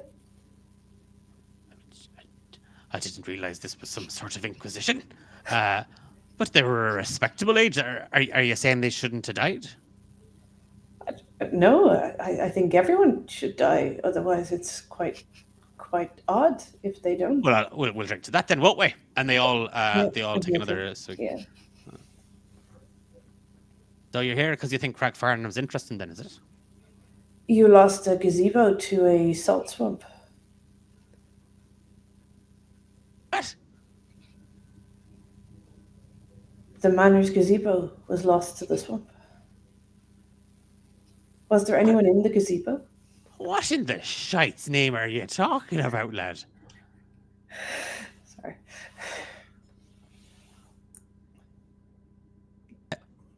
Firstly, what the absolute feck is a gazebo? You can start there. Okay. It's usually kind of like a circular or a hexagon shaped structure, usually used for garden dining entertainment. And I lost one. Not you specifically, the manor. Feckin' Blackmoors. Yeah. And he kind of looks around. I mean, a gazebo's putting it fairly light. 'Twas the chapel. Oh. Oh. Taking in his notebook and writing this down. Was there anyone in the chapel when it went? That'd be how your man's grandfather went. What? That's Proust. who's Proust Blackmore, the last living heir. and his grandfather died because Chapel got sucked in by a swamp. The salt marsh, yeah. That's not interesting to you? Not really on Craigfarnham. Sinkholes are fairly common. What with? So, do you know anything about the island? No. Try it.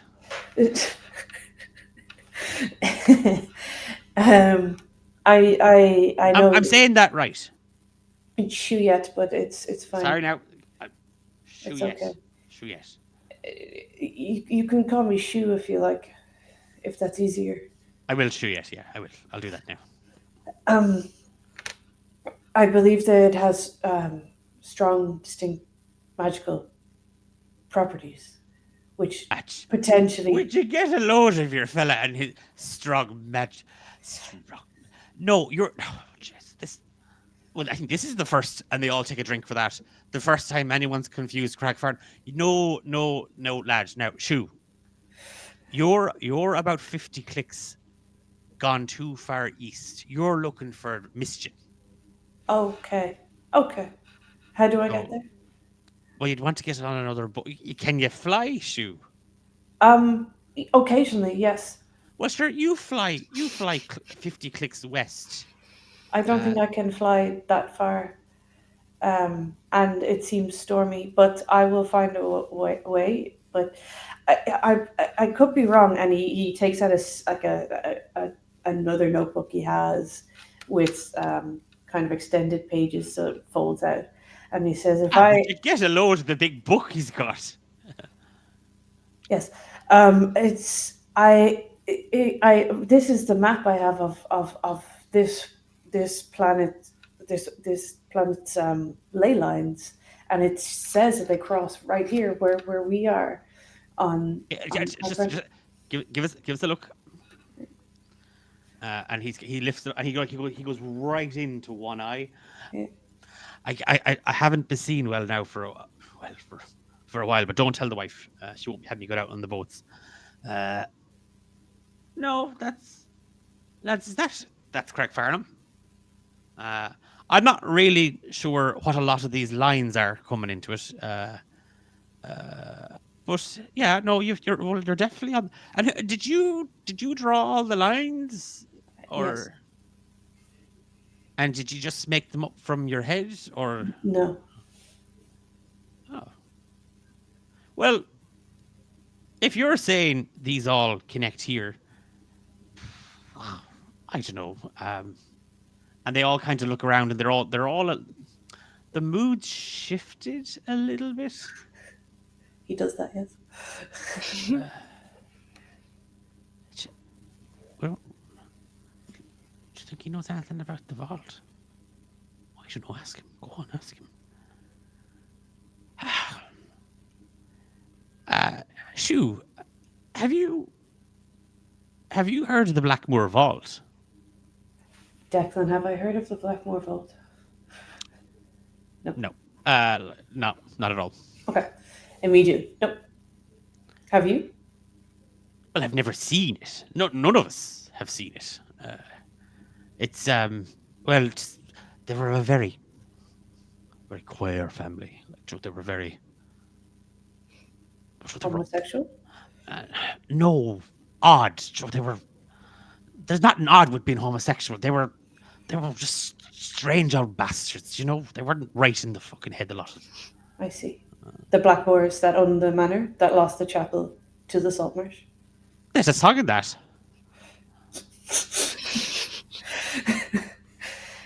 Um, And they all take another drink. and Juliet will take a drink. Where's the vault? Well, in the manor. And what's in the vault? Look, a lot of it now is a lot of that absolute, shite talk that a lot of the. Like, I don't want to be telling you exactly what's in it, sure yet now, because we don't know ourselves. But everybody used to always be talking about it. They were all mad for collecting all sorts of weird, magical shite and stuff. Sure, it was always coming in off the boats. Probably and the you- ley you- lines. yeah. Well, can they bring in ley lines off a boat? It's okay. Just please. I say, look, if you're saying you're here looking for some strange lines, Mm-hmm. and well, look, that's about all I can really tell you, lads. Lads, they're like, it's probably in the house, wherever rich gobshites keep their vaults, in the attic or in the basement. I don't know. Maybe it's hidden behind a fancy bookshelf. I don't know. But they say that's the Blackmoors were always dabbling in all that sort of magical nonsense outside there, well beyond their capabilities now, mind you. Proust wasn't exactly much of a. He taps his head. I see. And can you do a little bit of the magic-y stuff? Sure. Can I cast Produce Flame? Ah, Jesus, would you look at that, lads? And they all kind of put their hands up around it to kind of warm themselves. I'd say now, Shiet, like a fella like yourself now, you'd be fair useful on the boats. Yes. And do you want a job? Like if the whole lines and Blackmoor shite doesn't pan out, do you want? Like I'd say you have a few stories you could tell now. Yes. Maybe. Yeah. If you can. If Right, it involves free travel. Here's how. Well, sure. You buy the boat. It's your boat. You go in and out of it as much as you want. We'll strike. Know what? I'll ask that Harkfield fucker. He's one of them fancy solicitors, isn't he? He's a solicitor. And he's writing down Hartfield fucker. He's an odd fella now. That fella. And look, I don't know much. Thankfully now, none of us here we've never really had many of a need now for a solicitor. But coming all the way down from Rotherham, thinking he's some sort of hoity-toity fella. He's mellowed. To be fair, he's mellowed out now in the last 2 weeks or so. But when he first arrived, I thought he was a pompous wanker, lads, didn't I? Wouldn't even look at you. Wouldn't even give you the time. I'd say the fellow wouldn't even open the door for you. Yes, you could tell. You could absolutely tell. I'd say the mother's milk must have been sour if she was feeding him. If she was feeding him at all, it was only sour milk that little puppy, I'd say, was drinking. If she'd even dared, I'd say he'd bite you. Now, to give him credit, I won't be saying I only say bad stuff. There's a bit of which is a bit strange. One day he wouldn't look at you, he wouldn't talk to you, he wouldn't acknowledge you. He barely ate the food. Kept himself, walking around with all his papers, and then I don't know. What was it, lads? Just about nearly maybe about 2 weeks ago. He must have hit his head or something. I don't know. Maybe now, maybe he was taking a walk, and he got bonked on the head. Not that I'd do that to him now. Not that I'd or any of the lads here do that. But I don't know. Just like chalk and cheese with the fella. Chalk and cheese now. Night and day. Bollocks and less of a bollocks. What other opposites do you know? Let's see. Left and right. Okay. Up and down. Odd and queer.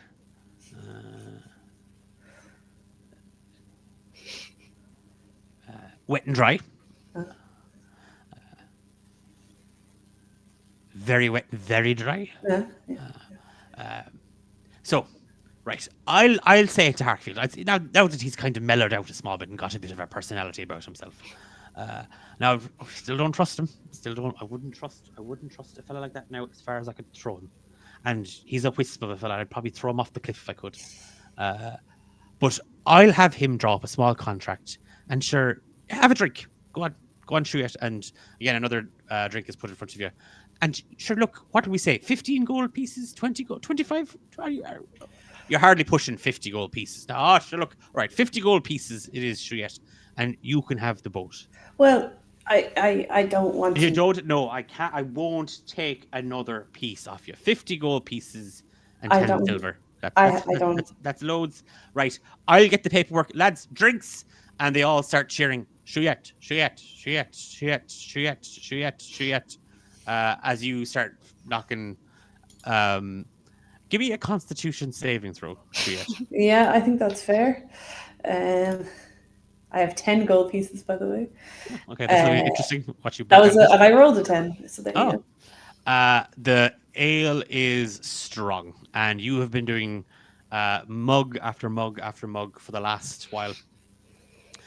You've made some friends in the form of these 5 fishermen and the barman, who are kind of enamored with Shriet and his book, and they're all looking at it. They're all kind of holding it out, and they're trying to map. And sure, I've been there. You've never been there. Kind of a thing back and forth. And as this spirals on, and Grace, you find yourself kind of staring in the mirror, kind of almost frozen to the spot. Byron, sound asleep in your bed, just sort of dreaming sweet dreams of bureaucratic nonsense and red tape. Xander, you wander kind of through the open streets of Craigfarnham. Again, you can see the faint glow of kind of candlelight and lanterns inside homes, the dying embers in stoves, people kind of closing curtains, doors locking, as you sort of find yourself standing in a small little kind of, not even kind of a crossroads. You can see a road leading that same road that you had walked up from the docks down to your right. In front of you, a path kind of leading out of the town up towards the cliffs. A path that seems to kind of round in on itself and round the edge of the cliff line, where you see many of kind of the other buildings and storehouses, warehouses, homes, and then a building out to the west. Sorry, a road out to the west. And it just, that road seems to be swallowed by the dark. Like it just, after where the village of Craigfarnham meets the edge, and the last of the lights sort of flicker and quake in the dark, you see the road beyond just vanish in darkness. Which direction would you like to? Do I kind of get the impression that the manor is kind of out that direction? Out west, yeah. Out west. Okay. He'll kind of go to take the road that kind of leads more of like the warehouses, the more like residential areas. He just kind of wants to get a feel, for this place, like how people lived, what sort of parts of the topography have they like built their houses on. It is like as you kind of as you are kind of moving through this kind of there's some small little side little alleys, and you can see little tenement flats, little houses kind of stacked on top of each other, all sort of reinforced with kind of wooden beams, sort of kind of half leaning into the building, almost like perching them up or perking them up, or keeping them upright. Some seem to kind of have been tilted or almost kind of blown by the wind, and now these poles kind of hold them steadfast. Give me a perception check. Ooh, 19. You sort of like, you notice they're not built on the cliff's edge, but they are precariously close. And it is that thing, as much as you can kind of hear the wind kind of whistling around you, you do hear the sea below smashing into the rocks. And it's as cold as it is, it's not raining the way it had been on the Blue Mirror. It's a dry evening. There is a damp in the air. Naturally, this close to the sea, and with the island so exposed, there is kind of a wetness that just sort of hangs, and that sort of sits on any sort of exposed skin. And every now and again, when the wind howls around you, you can kind of feel it shivering through you. Let's put the collar of my coat up. You see that a lot of the houses, like some of these kind of other buildings, they seem to kind of spiral up and then kind of come around. It's almost like this. It's almost like a kind of a crescendo in the cliff, like a raised point. And you can imagine that maybe Cragfernham, the village, in early days or in better times, how it might look to a passenger or a sailor on a ship sailing between Galeshire and Rotherham, that this tall, defiant little village, all lit up, could have once maybe looked at as like a beacon. But now it is a dwindling spark. It is weathered and beaten, almost broken down. It's a shell of what you imagine it could have once been. And then, kind of as you realize that that this road is a little, like, the village is a little bigger than you'd kind of maybe first anticipated, or maybe it's just the winding sense of streets. You kind of lost your bearings. It's like all these little alleyways, all these little side streets, all kind of look really similar. And you can hear someone, somebody moving around. Are they like near me off to the side? Do I feel like they're just walking about, or do I feel like they're kind of watching? It's not a kind of a thing of you don't feel eyes on you. You just you can definitely hear there is somebody nearby kind of moving around. I'll go and try and take a bit of a closer look. Give me another perception check just to see how much of this you can kind of spot, or what do you kind of notice. Okay, that is a 21 total. It's a thing of like, as you kind of stop and you hold your breath just to kind of get it's coming from a little down this, and you like, have I traveled down this one? I don't, like, all the backs of these buildings, they are little kind of it's wood and stone, mostly sort of weathered weathered timber, as acting as like makeshift little boundary walls. And you can almost kind of see over the tops of them. And as you sort of slip down this narrow little side street, this little back alley, there is again, you can see sort of a small little flush of water. And somebody kind of just tosses a bucket over the wall, and there's a splash of water, and there's the distinct smell of like waste. And you just hear a woman call out, "Hushed! No, I said hushed." Fine. One song, and that's it then. Bed. The lot of yous. I won't have it. I'll. And you can just hear a mother kind of snapping at children, and like at that thing of like as you don't even have to peer over, because there's space. The wall is in kind of a state of disrepair. You can kind of see gaps between the timber, maybe even where the kids have sort of like wedged it open as a kind of a slip in, slip out kind of little shortcut.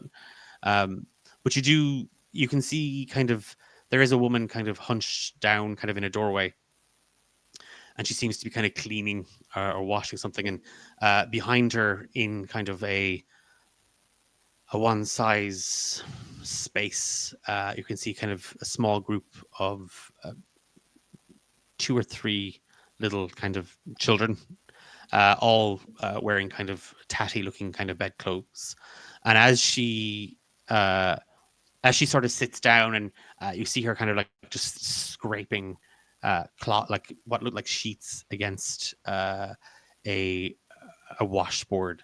She just sort of hums to herself, and it's just this sort of lilting little hum, like almost like a nursery rhyme or a lullaby. And the kids all kind of laugh, like there is kind of like a little moment, and you just hear her sing, "The Blackmoor house stands dark and tall, where children stray and shadows fall.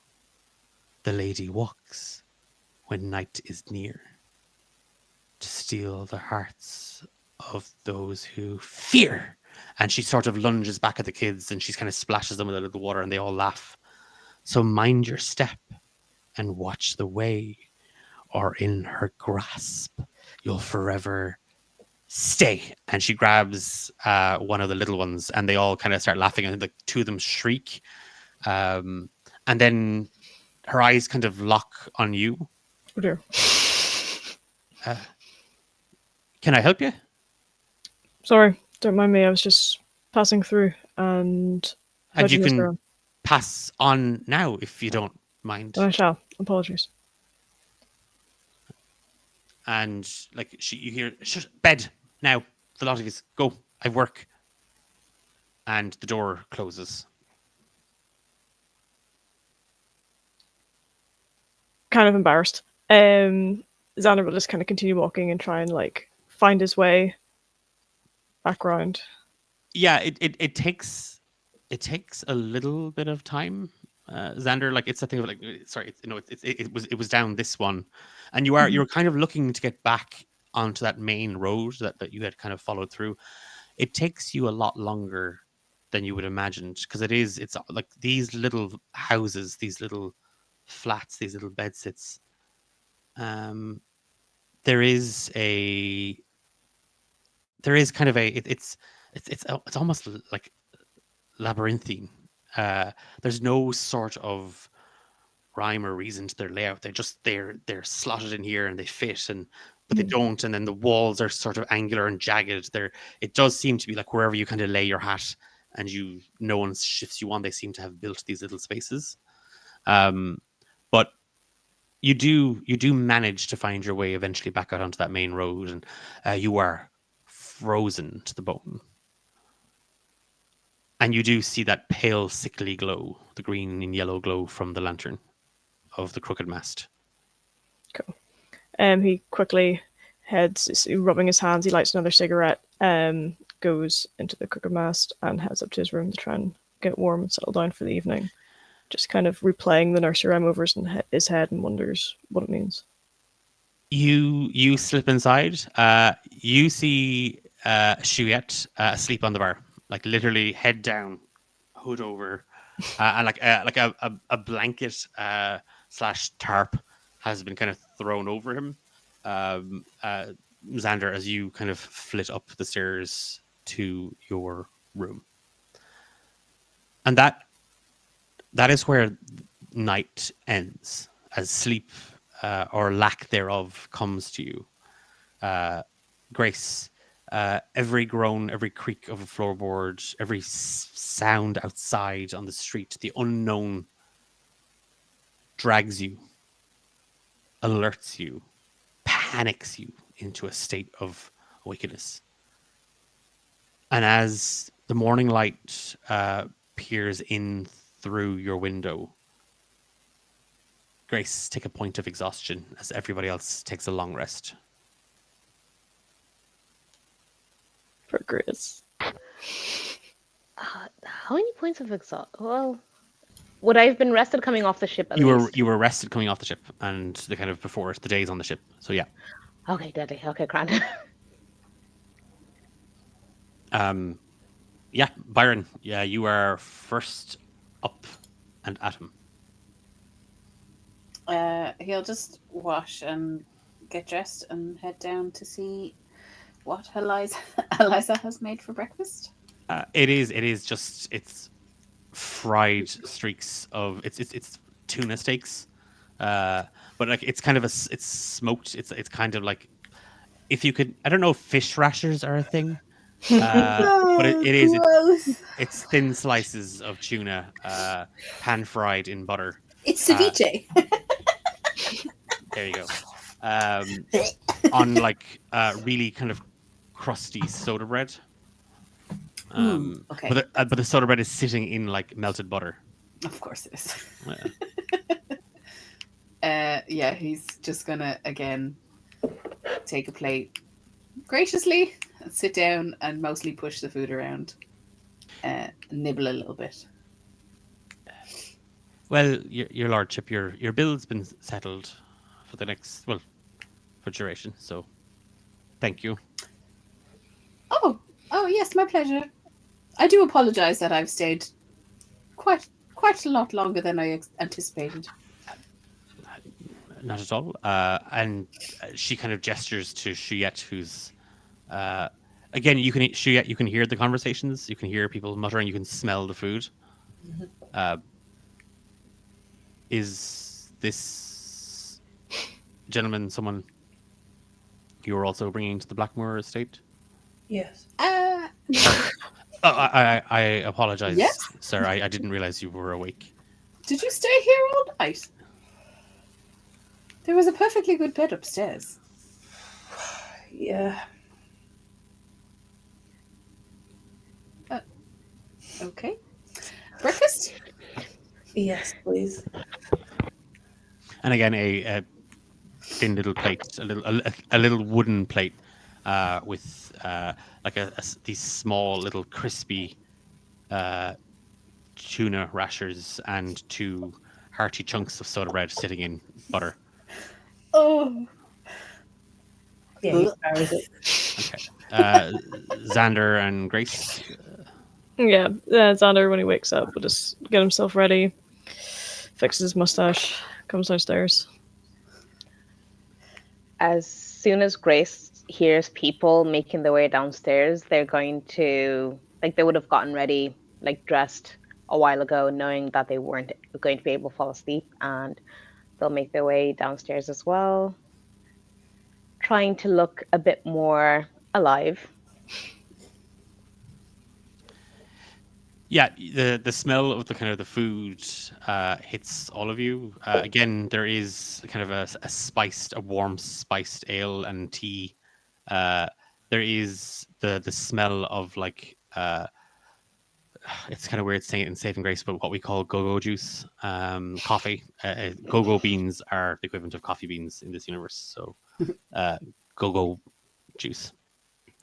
And again, it's all kind of put out in front of you. And Eliza just kind of flits in and out and kind of is cleaning up and getting ready for the day as some customers start to roll in for their own breakfast. And again, are taking mugs of the warm ale or chunks of bread and just sort of dipping it in. A couple of them have kind of bandy around Shuyet, and it is a bit like, how's the head there now, Shuyet? It's not good. My head has been a lot better. Don't you worry now. Mr. Harkfield. No, I need to stop you. I can't buy the boat. So are you buying a boat? No. Mr. Harkfield, as a very, very smart solicitor, you'll be able to tell us a gentleman's agreement, when chugged back, is bound by the laws. The laws of what exactly? Of gentlemanly agreements, and Mr. Shuyet there now. Last night he promised, he entered into a verbal agreement, and he drank on it. And all the lads around were like, no, he drank on it. He was going to buy my boat for 50 gold pieces and 15 silver pieces, and now he tried to back out of it. And you have witnesses? I've got 5 witnesses, 5 sets of eyes on that now. Where's Xander at this point? Xander's just kind of come, like, I guess, like, starting to hearing the tail end of this conversation, and just like he puts his hand on the back of the guy who's kind of leading the charge about buying this boat. It's like, did he shake your hand though?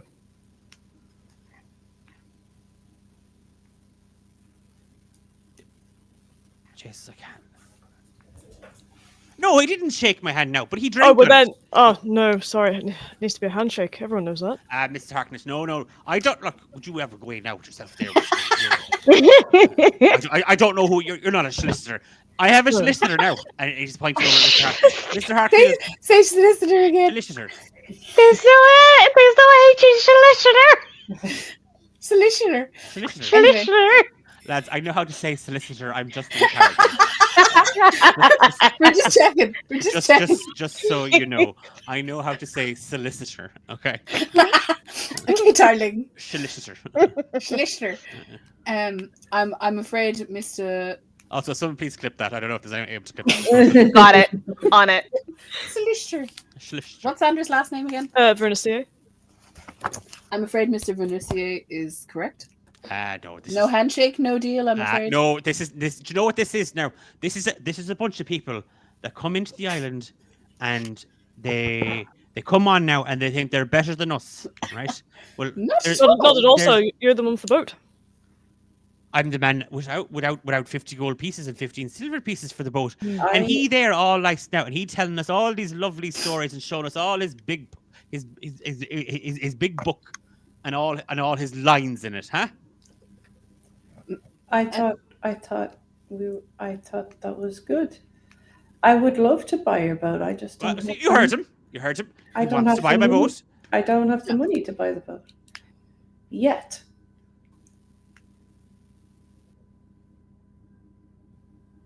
But you're still interested. Of course.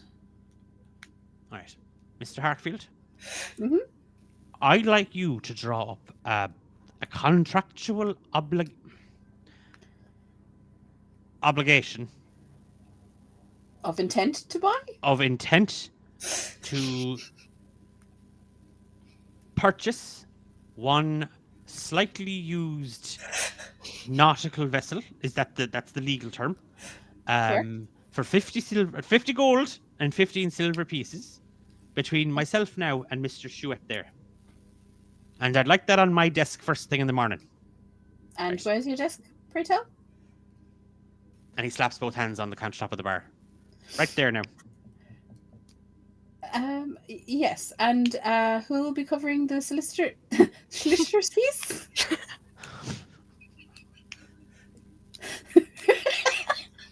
He got a shiver down my back. Thank you. You could take it out of the price of the sale there. What's a couple of bits of paper, huh? Well, it's a legally binding document, my good sir. Right. Well, I legally bind you then to one gold piece for the use of your stamp and legalese. Okay, that's reasonable. Right. And now we'll shake on it, as is apparently custom from wherever Lord Fancy Pants is from. and he puts out his hand. Oh, you're muted, Emma. I will shake on it once I have the money. I don't want to lead you into a bad deal. That's very reasonable. You have to admit. As I feel like we developed a true friendship last night, and I would hate for that to be ruined. Give me a persuasion check. Shit. I mean, he really believes it, but No. I just whether or not Selkie believes it now is the other side of it. 12.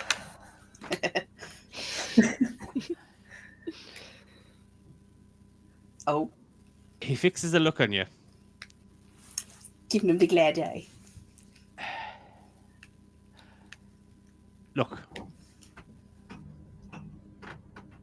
I'll take you at face value.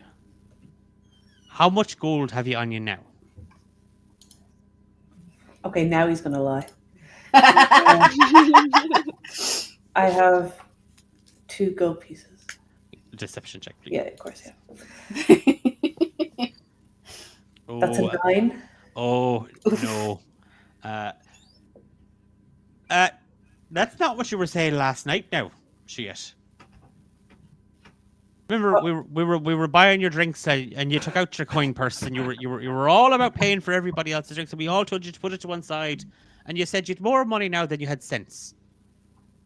Oh, of course. Let me check. And he looks in his coin purse, and he'll say, "My apologies. Yes, I have 8." Look, we'll take it as down payment, and I won't see you short. So I'll just take 6 now, and the remaining 44 gold pieces and 15 silver pieces can be squared up when you're all sorted. Of course. Yep, he'll give him 6 gold pieces. And like all the lads around him are shaking his shoulders. They're like, Jesus, Silky, I can't believe you did it. And right now, Mr. Harkfield, Yes, I'm I'll have it on your desk first thing in the morning. wonderful, great, brilliant. Didn't I tell you? There's a cut of a sailor about Mr. Shuet there now. There is. And sure, you can take the boat to Mischian. Mischian? Why are you going to Mischian? It's magical. Have you seen this boat? No, but I trust him. Oh no.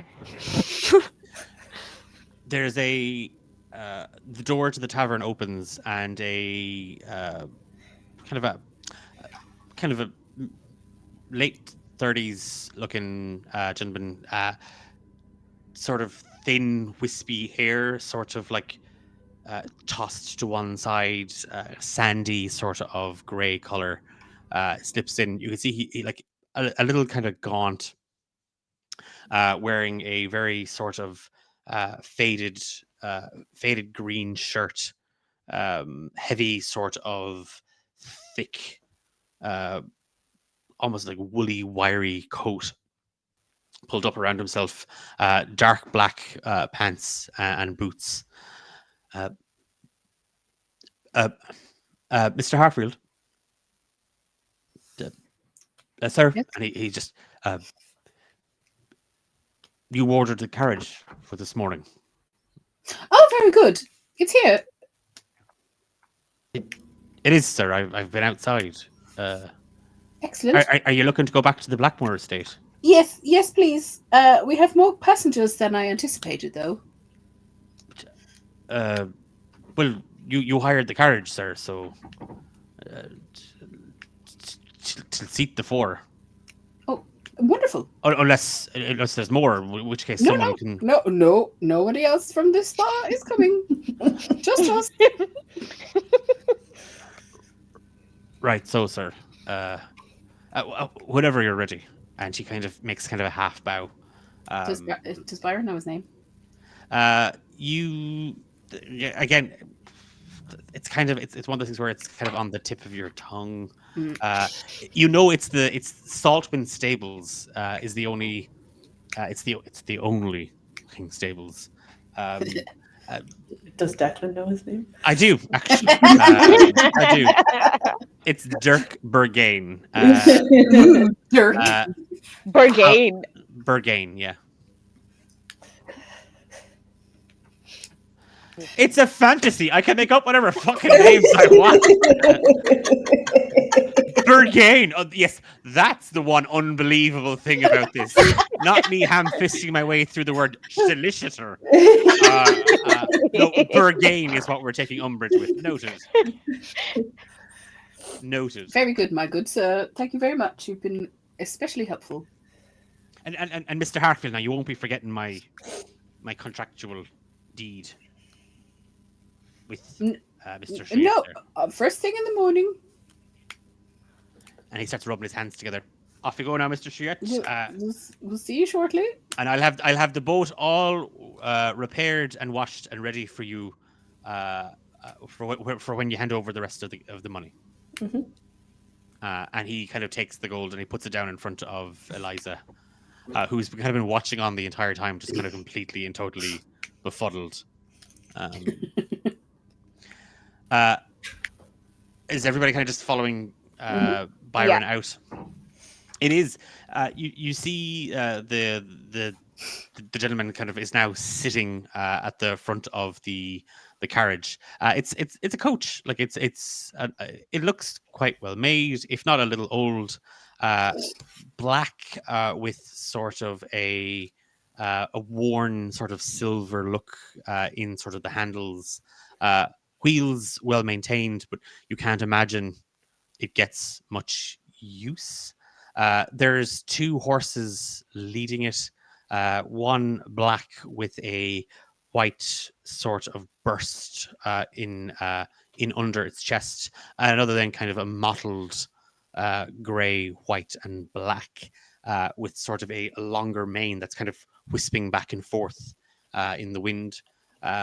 He hops down from the driver's seat and opens the door to the carriage. Will you be wanting transport back this evening, Master Hackford? You're muted again, sorry. I believe so, yes. Right, sir. And he kind of gestures for everybody to kind of step in. As you do when you all take a seat, again, it's a little worn, it's a little dated, but it's comfortable. Like it's there's on either side there's a little door on either side of the carriage. You can see there's a small little rear window, kind of little navy blue kind of curtains, kind of to give a bit of privacy. They sort of adorn the interior. It is that sort of what might have been kind of a royal navy blue has now become this sort of dusty navy, an old kind of dusty. I can't say old navy. I was about to say old navy blue, but like an old, yeah. We're getting sued now again. Again. Well, first it was Game of Thrones. And no, Emma, you cannot unmute. You can sit there in silence and comment yourself. You, after everyone kind of gets settled, with kind of your belongings and stuff in tow, the carriage kicks off, and you can hear sort of the crack of the reins and a whinny from one of the horses as the carriage bumps, and there is kind of a sudden kind of thud as the wheels roll over one of the cobbles in the street, and you are all kind of jostled a little bit. Eventually, the road kind of smooths out, and then what was the sounds of the wooden wheels and the metal sort of against the stone eventually kind of turns to a wet slopping as the road goes from cobbled street to dirt track or dirt road. Those of you peering out the windows or looking out the rear window, it is an incredibly grey day. It looks much the same as it did yesterday. There's very little of the sun's light actually burning through the grey, heavy clouds overhead. Not grey as in holding like fat rain or anything like that, but just sort of that sort of dull, overcast. And there is on either sides, Byron had kind of explained that the island is this sort of rugged, not barren. There are patches of grass that can be farmed, but not much that you could have a dairy farm or anything on it. More for herdier livestock, goats. And you do see goats, you see sheep. And you pass the odd sort of squalid-looking little farm, small, eager little patch of land that one of the locals who hasn't quite managed to make a living out of the sea seems to eke out of the craggy, rocky soil of Cragfarnham. All the while, the smell of the sea and the salt air sort of cracks through the window, and you can smell it. And there is that coldness seems to carry through even in the morning. And the landscape just becomes this sort of rolling, jagged hills and just masses of earth and rock almost clawing out of the island. You see the odd smattering of twisted, coiled trees, little coppices, sort of stripped almost bare by the winds, nestling against each other for a twisted sense of comfort against the bare elements. And it seems to continue on, and the morning drifts into afternoon, and it feels like you've been sitting in the carriage for hours.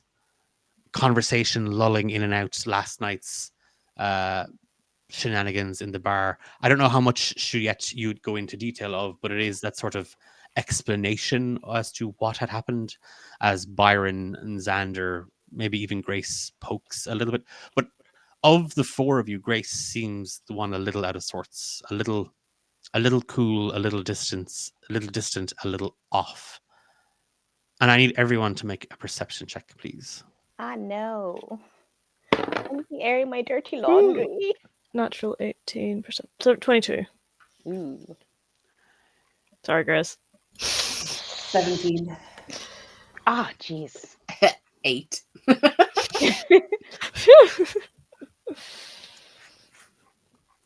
I'm sorry, Grace, what did you get? I got a. That's a perception. Sorry, 1 second.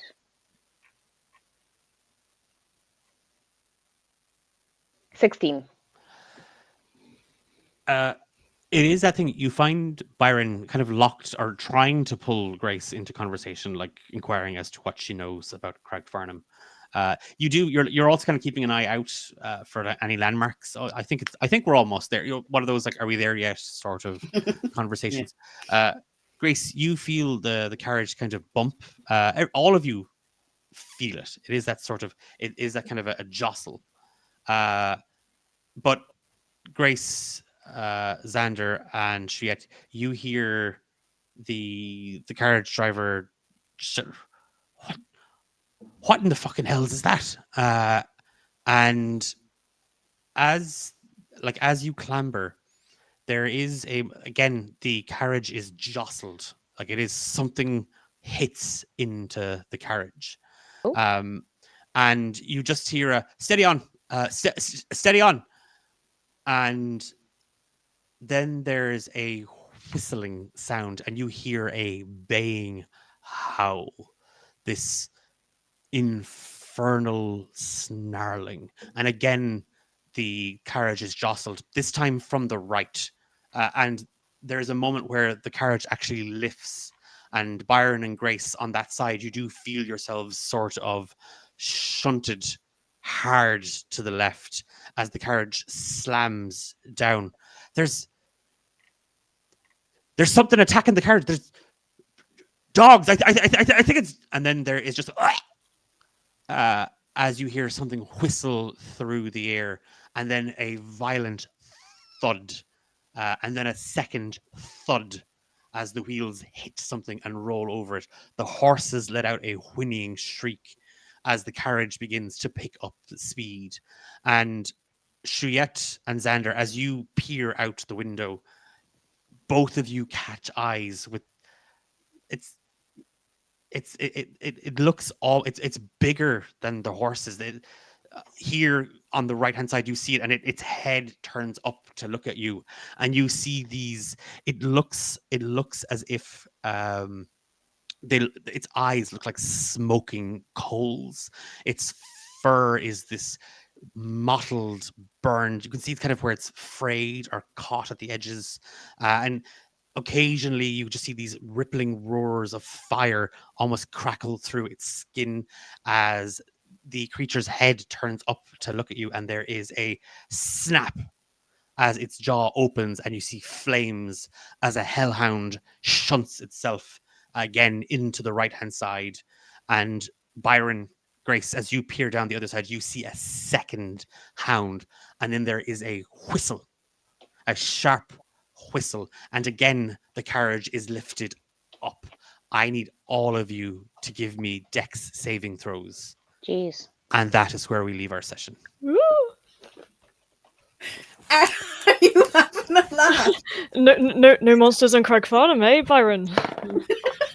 That's a 5. Okay. So, Oh yeah. I would like to use my inspiration, please.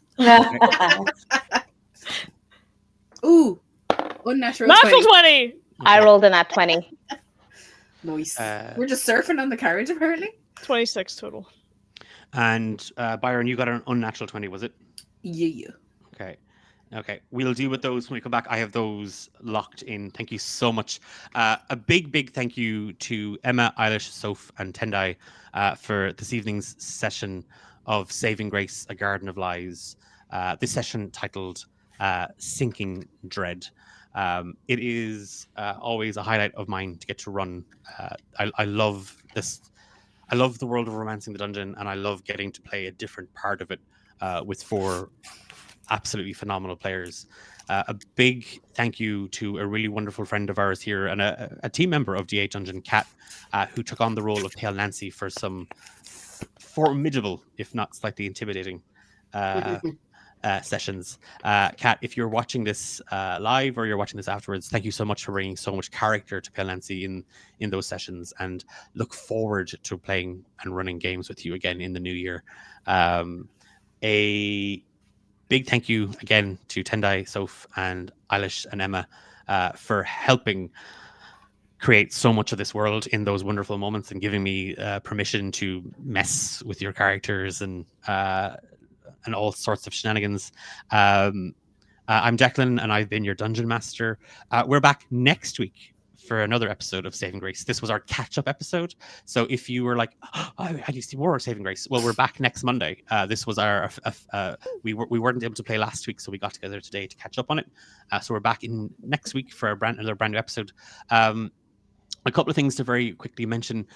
December 16th, we are organizing a week of, 5 days of a Christmas charity stream, all in aid of Limerick Animal Welfare, an Irish animal rescue shelter based in Limerick, just outside Limerick City, where I come from. They are a no-kill shelter that give all animals, cats, dogs, rabbits, horses, chickens, you name it. They try their best to give home to everybody and everything, and they give them a forever home until they are adopted. If they're not adopted, they have a place at the Law Animal Shelter for the rest of their lives.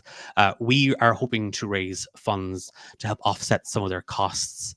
This year, they have faced an unprecedented amount of animals abandoned or surrendered, and they are facing rising costs to keep their services up and running. So from the 16th to the 20th of December, we will be raising funds directly for them through our Tiltify campaign. All our streams that week will have the ability for you watching along in chat to donate, participate, change the game, even change the DM on Thursday evening. So with your donations, your shenanigans help bring a little bit of life and character. And I'm really, really looking forward to our session on the 20th. I'll be joined again by Eilish, Tendai, Soph, and Emma, as we put Saving Grace to one side and we take on The Witch is Dead for a very Xmas feeling. But if you want to get involved and you're like, hey, I'd like to play. How do I play? How do I sign up? You still have a little bit of time. You have an hour until we close off applications for games. To find out more, visit us over on our Discord. We're keeping it in-house, in community this time around. So if you head on over to the D8 Dungeon Discord, there's a link in chat now. You sign up.